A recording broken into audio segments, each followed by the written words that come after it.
പ്രാർത്ഥിക്കുന്നു. 36ാമത് friends of Jesus കൺവെൻഷന് കർത്താവെ ഈ വർഷവും നടത്തുവാൻ ദൈവം കൃപ നൽകിയതിനായി സ്തോത്രം. കഴിഞ്ഞ ദീർഘവർഷങ്ങളിൽ ഈ പ്രദേശത്ത് കർത്താവിന് മാറ്റമില്ലാത്ത വചനങ്ങൾ അനേക ദൈവഭൃത്യന്മാരിൽ കൂടെ ദേശത്തോട് അറിയിക്കുവാനുള്ള ദൈവിക സന്ദേശങ്ങൾ അറിയിച്ചതോർത്ത് നന്ദിയോടെ സ്തുതിക്കുന്നു. ഇന്ന് രാത്രിയിലും കർത്താവെ അങ്ങയുടെ ഭൃത്യനെ ഞങ്ങളുടെ മധ്യത്തിൽ അയച്ചിരിക്കുക നന്ദിയോടെ വാഴ്ത്തുന്നു. ക്രൂശിന്റെ മറവിൽ നിർത്തണമേ ദൈവത്തിന്റെ വചനം ഇന്ന് രാത്രി ശക്തിയോടെ ബഹുനിശ്ചയത്തോടെ ബഹുകൃപയോടെ കർത്താവെ ഇന്ന് രാത്രി ശുശ്രൂഷിപ്പാൻ അങ്ങയുടെ അഭിഷക്തനെ ദൈവം ക്രൂശിന്റെ മറവിൽ നിർത്തണതിനായി പ്രാർത്ഥിക്കുന്നു. കേൾക്കുന്ന ഞങ്ങൾക്കെല്ലാം അത് അനുഗ്രഹത്തിനും വിടുതലും നന്മയ്ക്കും കാരണമായി തിരുവടയാക്കണമേ. കർത്താവെ അനേകര് ദൈവ ശബ്ദം കേട്ട് കർത്താവിന്റെ രാജ്യത്തിലേക്ക് ആനയിക്കപ്പെടുവാൻ സ്വർഗമിടയാക്കണമേ. ഈ മഹായോഗത്തിനായി അർപ്പിച്ച സ്തോത്ര വഴിപാടിനായി പ്രാർത്ഥിക്കുന്നു. നീട്ടപ്പെട്ട എല്ലാ കരകളെയും കർത്താവ് അനുഗ്രഹിക്കണമേ. സമൃദ്ധിയായി ആമയെ കർത്താവോട് നൽകേണ്ടതിനായിട്ട് ഞങ്ങളോട് പ്രാർത്ഥിക്കുന്നു. ഞങ്ങൾ ഒരുമിച്ച് തൃക്കരങ്ങൾ ഏൽപ്പിക്കുന്ന ഏകാഗ്രതയോട് ദൈവ ഭയത്തോടെ ഇരുത്തണമേ. കൃപയിൽ പൊതിയണമേ. മഹത്വമെല്ലാം അവിടുന്ന് എടുത്താട്ട് പുത്രന്റെ നാമത്തിൽ താഴ്മയെ അപേക്ഷിക്കുന്നു. കൃപയോടെ കേൾക്കുമാറാകണമേ. ആമേൻ. ദൈവ തിരുനാമം മഹത്വപ്പെടുമാറാകട്ടെ. 36ാം ഏനാന്തി കൺവെൻഷന്റെ 2ാമത്തെ രാത്രിക്കായി കർത്താവിന് സ്തോത്രം ചെയ്യുന്നു. ഈ കൺവെൻഷന്റെ നടത്തിപ്പിനു വേണ്ടി ഇതിന്റെ പിന്നിൽ അത്യധ്വാനം ചെയ്യുന്നത് പ്രിയ പി.വി. മാത്യു സാറാണ്. അദ്ദേഹത്തെ ഓർത്ത് ദൈവത്തിന് സ്തോത്രം ചെയ്യുന്നു. പ്രായത്തെ ഒന്നും വകവെക്കാതെ രാപ്പകൽ ഇതിനു വേണ്ടി താൻ ഓടി അധ്വാനിക്കുന്നു എന്നുള്ളത് ഞാൻ നേരിൽ കണ്ട് മനസ്സിലാക്കിയിട്ടുള്ള കാര്യമാണ്. ആ പ്രിയപ്പെട്ട ദൈവദാസനെയും കുടുംബത്തെയും കർത്താവ് ധാരാളമായി അനുഗ്രഹിക്കട്ടെ. ഒരു പ്രാവശ്യം കൂടെ കടന്നു വന്നിരിക്കുന്ന എല്ലാവർക്കും ക്രിസ്തീയ സ്നേഹ അഭിവാദനങ്ങൾ അറിയിക്കുന്നു. ഇന്ന് രാത്രി നമ്മോട് ദൈവവചനത്തിൽ നിന്ന് ശുശ്രൂഷിക്കുന്നത് ലോകപ്രശസ്ത സുവിശേഷ പ്രഭാഷകൻ പാസ്റ്റർ ഷമീർ കൊല്ലമാണ്. കഴിഞ്ഞ നമ്മുടെ 35ാമത് മീറ്റിങ്ങിന് താൻ കടന്നു വരേണ്ടതായിരുന്നു. ചില പ്രത്യേക സാഹചര്യങ്ങളാൽ തനിക്ക് സാധിച്ചില്ല. എന്നാൽ ഇന്ന് രാത്രി തന്നെ നമ്മുടെ നടുവിലേക്ക് അയച്ച കർത്താവിന് മഹത്വം കൊടുത്താട്ടെ. ഹല്ലേലൂയ. ദൈവത്തിന് സ്തോത്രം. ഇന്ന് രാത്രി ദൈവവചന ശുശ്രൂഷയിലൂടെ നാം കർത്താവിൻ്റെ വരവിന് വേണ്ടി ഒരുങ്ങപ്പെടുന്ന, അതുപോലെ തന്നെ വിദേശത്ത് നിന്ന് ചിലർ കർത്താവിന് വേണ്ടി സമർപ്പിക്കപ്പെടുന്ന ഒരു രാത്രി ആകട്ടെ എന്ന് ഞാൻ പ്രാർത്ഥിക്കുന്നു, ആശംസിക്കുന്നു.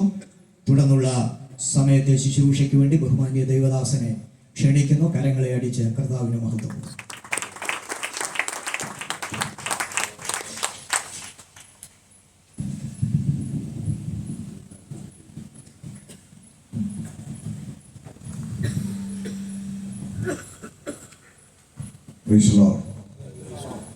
കരങ്ങൾ ഉയർത്തി കർത്താവിന് മഹത്വം കൊടുക്കുക. ഹല്ലേലൂയ.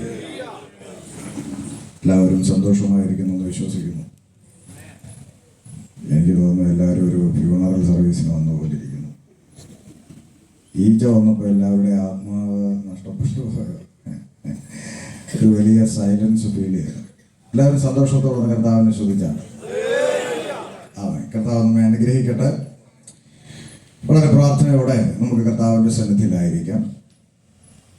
കർത്താവിൽ ബഹുമാന്യരായ ദേവദാസന്മാർ, യോഗത്തിൻ്റെ അധ്യക്ഷനായിരിക്കുന്ന കർത്താവിൻ്റെ ദാസൻ, ഇതിൻ്റെ ചുമതല വഹിക്കുന്ന ദേവദാസൻ കുടുംബം, സഹ ശുശ്രൂഷകന്മാരായിരിക്കുന്ന കർത്താവിൻ്റെ ദാസന്മാർ, മനോഹരമായ നിലയിൽ ഗാന ശുശ്രൂഷ നിർവഹിക്കുന്ന പ്രിയ സഹോദരങ്ങൾ, ഇന്ന് രാത്രിയിൽ ദൈവവചന കേൾവിക്കായി പ്രാർത്ഥനയോടെ കടന്നു വന്ന ദൈവമക്കൾ, എല്ലാ പ്രിയപ്പെട്ടവർക്കും യേശു കർത്താവിൻ്റെ നാമത്തിൽ സ്നേഹ വന്ദനം ചൊല്ലുന്നു.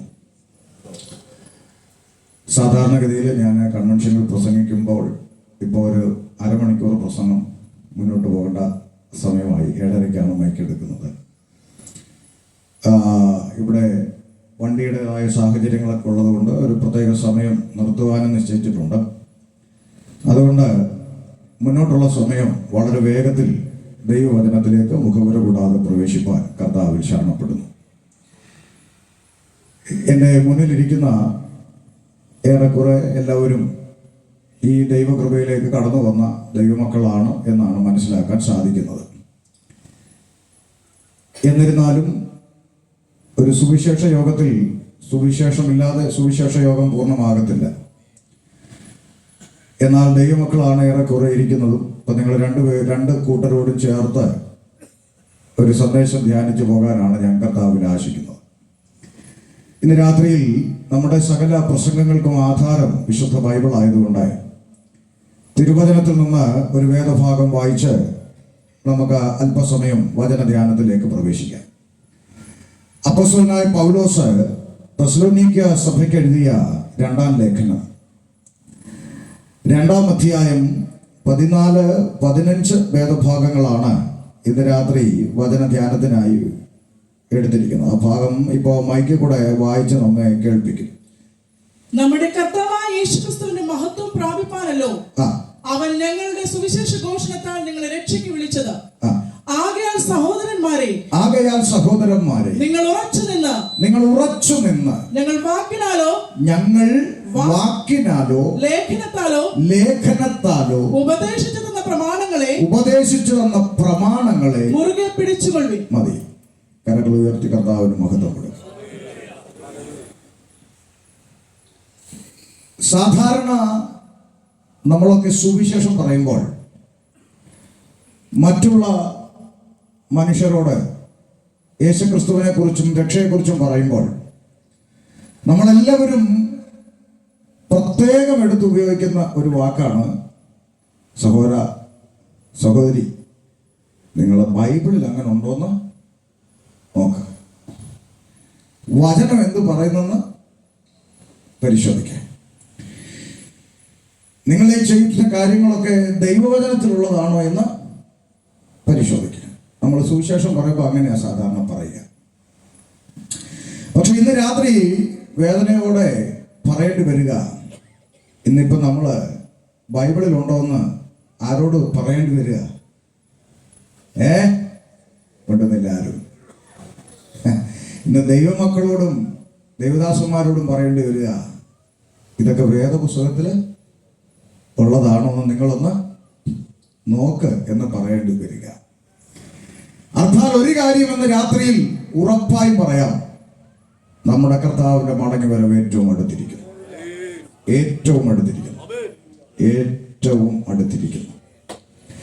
കർത്താവായ യേശുക്രിസ്തുവിന്റെ മടങ്ങി വരവ് സംബന്ധിച്ച് പുറത്തുള്ള ലക്ഷണങ്ങളും അടയാളങ്ങളും ഒക്കെ സൺഡേ ക്ലാസ് മുതൽ പഠിച്ച് കാണാപ്പാടമാണ്. എന്നാൽ അകത്ത് സംഭവിക്കുന്ന മാറ്റങ്ങളെ കുറിച്ച് നമ്മൾ ബോധവാന്മാരല്ലാത്തത് കൊണ്ട് അകത്ത് നടക്കുന്ന ചിലതൊക്കെ കാണുമ്പോൾ നമ്മൾ കഠിനപ്പെട്ടു പോകാൻ സാധ്യതയുണ്ട്. ഇന്ന് രാത്രി ദൈവസ്നേഹത്തിൽ എൻ്റെ പ്രിയപ്പെട്ടവരോട് പറയാം, കഠിനപ്പെട്ടു പോകരുത്, നമ്മുടെ കർത്താവ് വരാറായി. അതുകൊണ്ട് ഇന്ന് രാത്രി വായിച്ച വേദഭാഗത്തിന്റെ കാതൽ അപ്പോസ്തലനായ പൗലോസ് തെസ്സലോനിക്ക സഭയ്ക്ക് ലേഖനം എഴുതുമ്പോൾ സഭയോട് കൃത്യമായി ഓർപ്പിക്കുകയാ. എന്താ? നിങ്ങളെ ഈ രക്ഷയുടെ അനുഭവത്തിലേക്ക് ഞങ്ങളെപ്പോലുള്ള സുവിശേഷകന്മാരുടെ സുവിശേഷ ഘോഷണത്താൽ നിങ്ങളെ ഈ രക്ഷയുടെ അനുഭവത്തിലേക്ക് ദൈവം കൊണ്ടുവന്നു. നമ്മളും പ്രാർത്ഥിക്കുമ്പോൾ പറയുന്നൊരു കാര്യമാണ്, കർത്താവേ നീ എന്നെ ഈ കൃപയിലേക്ക് വിളിച്ചതിനായി വിളിച്ചില്ലായിരുന്നെങ്കിലോ അയ്യോ ഞാനെന്നേ നഷ്ടപ്പെട്ടു എന്നൊക്കെ നമ്മൾ പറയുന്നതാണ്, നമുക്കതറിയാം.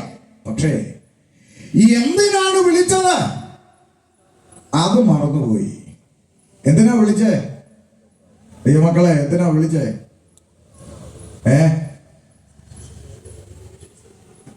സ്തോത്രം. ഞാൻ വായിപ്പിച്ച വേദഭാഗം നിങ്ങളുടെ ആരുടെയും ബൈബിളിൽ ഇല്ലാന്ന് തോന്നുന്നു. എന്തിനാ വിളിച്ചതെന്ന്? നിലമ്പൂരിൽ നിന്ന് അല്ലെങ്കിൽ മറ്റിതര ഭാഗങ്ങളിൽ നിന്ന് ഈ മഹത്വകരമായ രക്ഷയുടെ അനുഭവത്തിലേക്ക് എന്നെയും നിങ്ങളെയും കർത്താവ് വിളിച്ചത് എന്തിനാണ്? ആകാശം മാറിയാലും ഭൂമി ഒഴിഞ്ഞു പോയാലും മാറ്റം വരാത്ത തിരുവെഴുത്തിൽ നിങ്ങളെ വായിച്ചു കേൾപ്പിച്ചു. അത് നിങ്ങൾ കണ്ടോ എന്നറിയാൻ വേണ്ടി ഞാൻ ചോദിക്കുക, എന്തിനാ കർത്താവ് ഈ രക്ഷയിലേക്ക് നമ്മളെ വിളിച്ചേ? അത് നിങ്ങൾ പറയുന്നു പറയല്ലേ? എന്തിനാ വിളിച്ചേ? സഹോദരി ഒന്നുകൂടെ വായിച്ചു കൂടെ? ബൈബിളിൽ നോക്കുന്നില്ലെന്ന് തോന്നുന്നു. ഒന്നുകൂടെ വായിക്കും. നമ്മുടെ കർത്താവായ യേശുക്രിസ്തുവിന്റെ മഹത്വം പ്രാപിപ്പാനല്ലോ അവൻ ഞങ്ങളുടെ സുവിശേഷ ഘോഷണത്താൽ നിങ്ങളെ രക്ഷയ്ക്ക് വിളിച്ചത്. ഒന്നുകൂടെ വായിച്ചു കേട്ടു. ഇനി പറ, എന്തിനാ വിളിച്ചേ? ഇപ്പൊ കേട്ടു. എന്തിനാ വിളിച്ചേ? നമ്മുടെ കർത്താവായ യേശു ക്രിസ്തുവിന്റെ മഹത്വം പ്രാപിപ്പാൻ. ഒന്നുകൂടെ ലളിതമായി പറഞ്ഞാൽ നിത്യതയ്ക്കായിട്ടാണ് വിളിക്കപ്പെട്ടത്. പക്ഷെ ഇപ്പൊ ആ ദർശനമൊക്കെ അങ്ങ് പോയിട്ട് ഇപ്പൊ ചിന്തിക്കുന്നത് നമ്മളെ ഇവിടെ എന്തോ കൊച്ചു അംബാനി ആക്കാനോ MP ആക്കാനോ MLA ആക്കാനോ ഒക്കെ വിളിച്ചെന്നാണ് ഇപ്പൊ ദർശനം മാറി ഓടിക്കൊണ്ടിരിക്കുന്നവരുടെ ചിന്ത. എന്നാൽ ഞാൻ വചനപ്രകാരം ദൈവത്തെ ആരാധിക്കാനാണ് കഴിഞ്ഞ കാലങ്ങളിലെ എൻ്റെ പശ്ചാത്തലങ്ങളും കുടുംബവും ബന്ധുക്കളെയും ചാർച്ചക്കാരെയും ഒക്കെ വിട്ട് ഞാൻ ഈ അനുഭവത്തിലേക്ക് ഇറങ്ങിയത് നിത്യത പ്രാപിക്കാനാണെന്ന് ബോധ്യപ്പെട്ട് ഇറങ്ങിത്തിരിച്ച ദൈവമക്കളോട് ഇന്ന് രാത്രി ആത്മാവിൽ ഓർപ്പിക്കാം. ഈ രക്ഷയുടെ അനുഭവത്തിലേക്ക് എന്നെയും നിങ്ങളെയും കർത്താവ് വിളിച്ചത്, ആ വിളിച്ച ദൈവത്തിന്റെ ഉദ്ദേശം വ്യക്തമായി തിരുവചനത്തിൽ എഴുതി. എന്നെയും നിങ്ങളെയും രക്ഷയുടെ അനുഭവത്തിലേക്ക് വിളിച്ചതിന്റെ പിന്നിൽ എന്റെ ദൈവത്തിന് 9 ഉദ്ദേശമില്ല, 8 ഇല്ല, 7 ഇല്ല, 6 ഇല്ല, 5 ഇല്ല, 4 ഇല്ല, 3 ഇല്ല, 2 ഇല്ല. ഒറ്റ ഉദ്ദേശമേ ഉള്ളൂ. നാം എല്ലാവരും കാഹളനാദത്തിങ്കൽ കർത്താവിനോടുകൂടെ എടുക്കപ്പെടണം. നാം നിത്യത പ്രാപിക്കണം. ഈ ദർശനത്തിൽ നിന്ന് അണുവിടെയെങ്കിലും നിങ്ങളെ മാറ്റിയിട്ടുണ്ടെങ്കിൽ, മാറിയിട്ടുണ്ടെങ്കിൽ ഇന്ന് രാത്രി മടങ്ങി വരണം.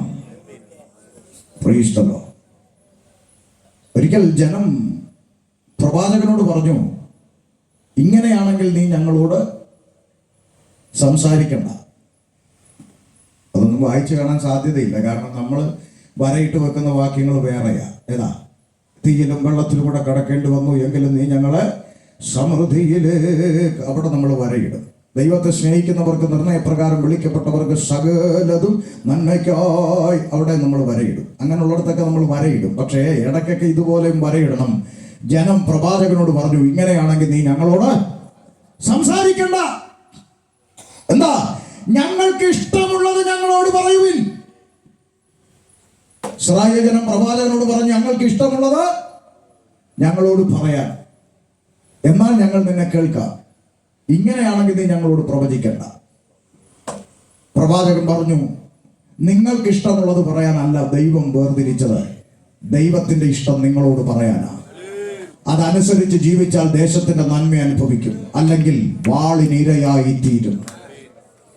പ്രവാചക ശബ്ദം എല്ലാ കാലത്തും ദൈവത്തിന് വേണ്ടിയാണ് സംസാരിച്ചിട്ടുള്ളത്. അതുകൊണ്ട് ഇന്ന് രാത്രി മറന്നുപോയ വിശ്വാസികളെ ഒന്ന് ഓർപ്പിക്കാം.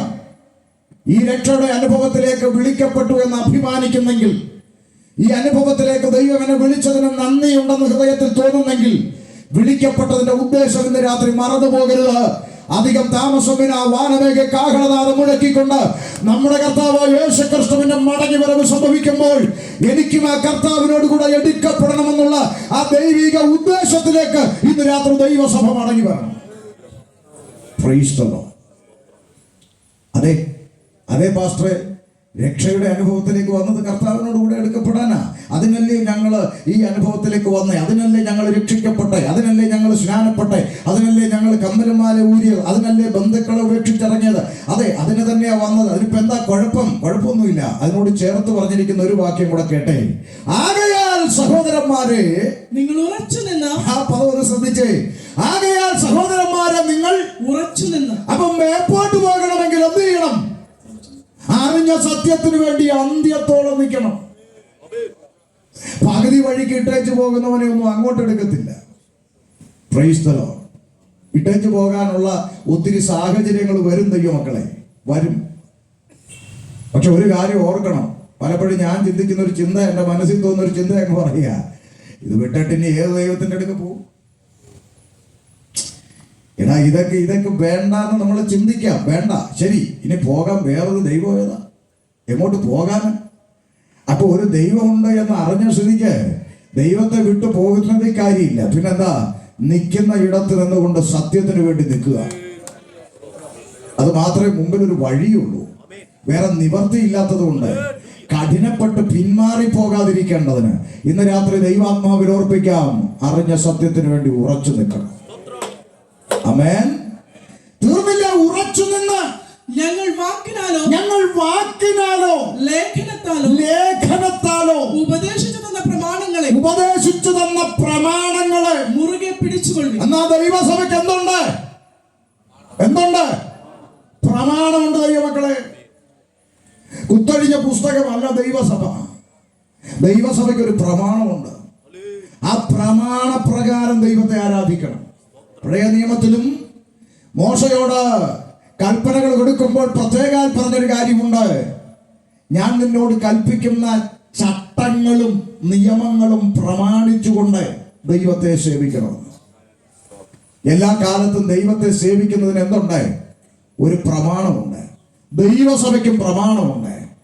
അതൊക്കെ മറന്നുപോയതല്ല. അതൊന്നും പഠിപ്പിക്കാൻ ഇപ്പൊ താല്പര്യമില്ല.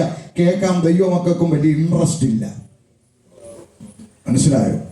ഒന്നും പഠിപ്പിക്കാൻ താല്പര്യമില്ല. എല്ലാ ഞായറാഴ്ചയും കാലങ്ങളോളമായി കേട്ടോണ്ടിരിക്കുകയാണ്. രക്തസ്രാവക്കാരിയെ തൊട്ട ദൈവം, നയീനെന്ന പട്ടണത്തിൽ വിധവെ ഉറപ്പിച്ച ദൈവം, കാണാതെ പോയ ധർമ്മ തിരിച്ചു വന്ന പോലെ നിന്റെ നഷ്ടങ്ങൾ തിരിച്ചു തരുന്ന ദൈവം. കേട്ട് മടുത്തു. ആമേൻ. മത്തായും മർക്കോസും ലൂക്കോസും യോഹന്നാനും വിട്ടു വരുന്നില്ല. അതിൻ്റെ അകത്ത് തളച്ചിട്ടേക്കുക. എന്നാൽ ഇന്ന് രാത്രി ഈ അന്ത്യകാലത്തെ കർത്താവിന്റെ വരവ് ഏറ്റവും അടുത്തിരിക്കുമ്പോൾ എൻ്റെ പ്രിയപ്പെട്ട സഹോദരങ്ങളോട് ഞാൻ ഓർപ്പിക്കാം, ഈ കൃപയിൽ നിങ്ങൾക്ക് നിൽക്കണമെങ്കിൽ നിങ്ങൾ ലേഖനങ്ങളിലേക്ക് തിരിയണം. എന്തിനാ? ദൈവസഭയ്ക്ക് വാക്കിനാലും ഈ എഴുത്തിനാലും നൽകപ്പെട്ട പ്രമാണമുണ്ടെന്ന്. എന്താ അത്? വാക്കിനാൽ നൽകപ്പെട്ട പ്രമാണം അപ്പോസ്തല പ്രവൃത്തിയിലും എഴുത്തിനാൽ നൽകപ്പെട്ട പ്രമാണം ലേഖനങ്ങളുമാണ്.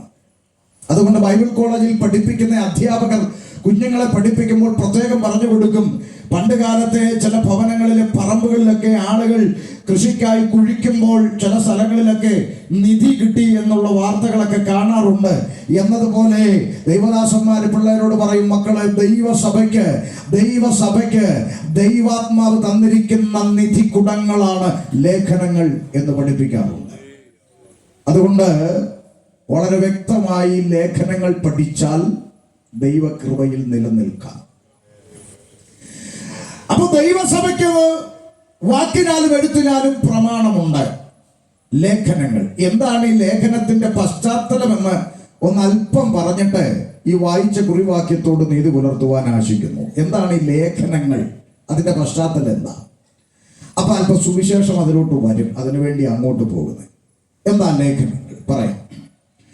2002 ഈ വിശ്വാസ ജീവിതത്തിലേക്ക് ഞാൻ കടന്നു വരുന്നത്. എൻ്റെ പശ്ചാത്തലം നിങ്ങൾക്കറിയാം. ബാപ്പയും ഉമ്മയും പഠിപ്പിച്ചു തന്ന പാരമ്പര്യ ചിട്ടകൾ അനുസരിച്ച് ഇസ്ലാമിക പാരമ്പര്യത്തിൽ ജനിച്ചു വളർന്ന് ചെറിയ പ്രായത്തിൽ തൊപ്പിയൊക്കെ ഇട്ട് മദ്രസയിലൊക്കെ മതപഠനത്തിന് കടന്നുപോയി. ആ കാലങ്ങളിൽ നിന്ന് 2002 കൃപയാൽ വേദപുസ്തകം കരങ്ങളിൽ എടുക്കാൻ ദൈവം ഭാഗ്യം തന്നു.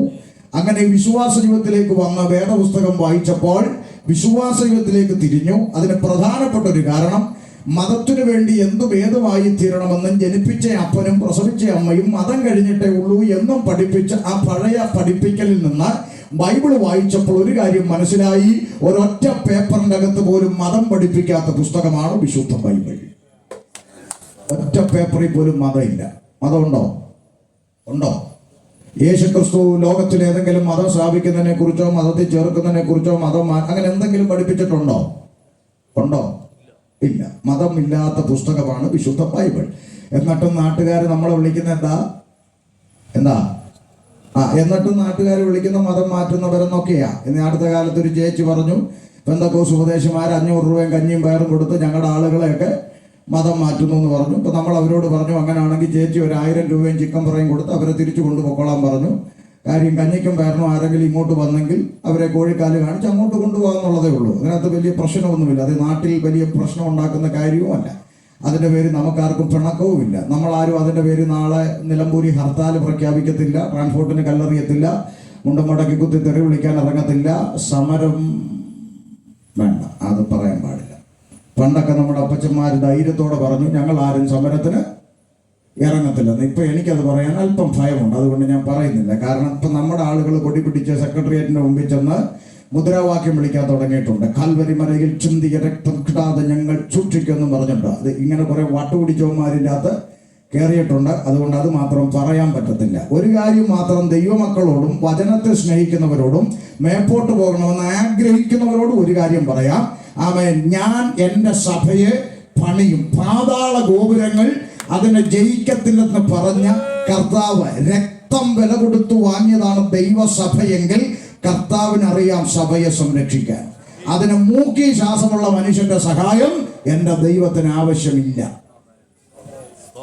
അത് ബോധമുള്ളവർക്ക് മനസ്സിലാകും, അല്ലാത്തവർ നാളെയും കൂടി പിടിക്കാൻ ഇറങ്ങും. അതിലൊന്നും എനിക്ക് പിണക്കൊന്നുമില്ല. കാര്യം എന്താ, പറയാനല്ലേ ഒക്കത്തുള്ളൂ. ആരുടെയും ചങ്കിൽ കയറിയിരുന്ന് പ്രവർത്തിക്കാൻ ഒക്കത്തില്ല, പറയാനേ ഒക്കത്തുള്ളൂ. ബോധമുള്ളവൻ മനസ്സിലാക്കട്ടെ.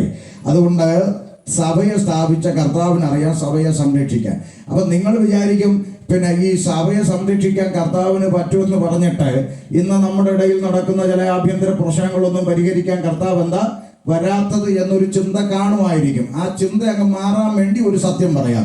നമ്മുടെ പലരുടെയും ചിന്ത ഈ IPC എന്ന് പറഞ്ഞാൽ സഭയാണെന്നും AG എന്ന് പറഞ്ഞാൽ സഭയാണെന്നും ചർച്ചകോട് എന്ന് പറഞ്ഞാൽ സഭയാണെന്നും ഷാരോൺ എന്ന് പറഞ്ഞാൽ സഭയാണെന്നും ഒക്കെയാണ് നമ്മുടെ ചിന്ത. അതുകൊണ്ട് അങ്ങനെ ഒരു വേദന വരുന്നത്. ആ ചിന്ത ഇന്ന് രാത്രി മാറ്റണം. IPC സഭയല്ല, ചർച്ചകോട് സഭയല്ല, ഷാരോൺ സഭയല്ല, AG സഭയല്ല, ഇൻഡിപെൻഡന്റ് സഭയല്ല. ഇതെല്ലാം സംഘടനകളാണ്. എന്താണ് പറഞ്ഞേ?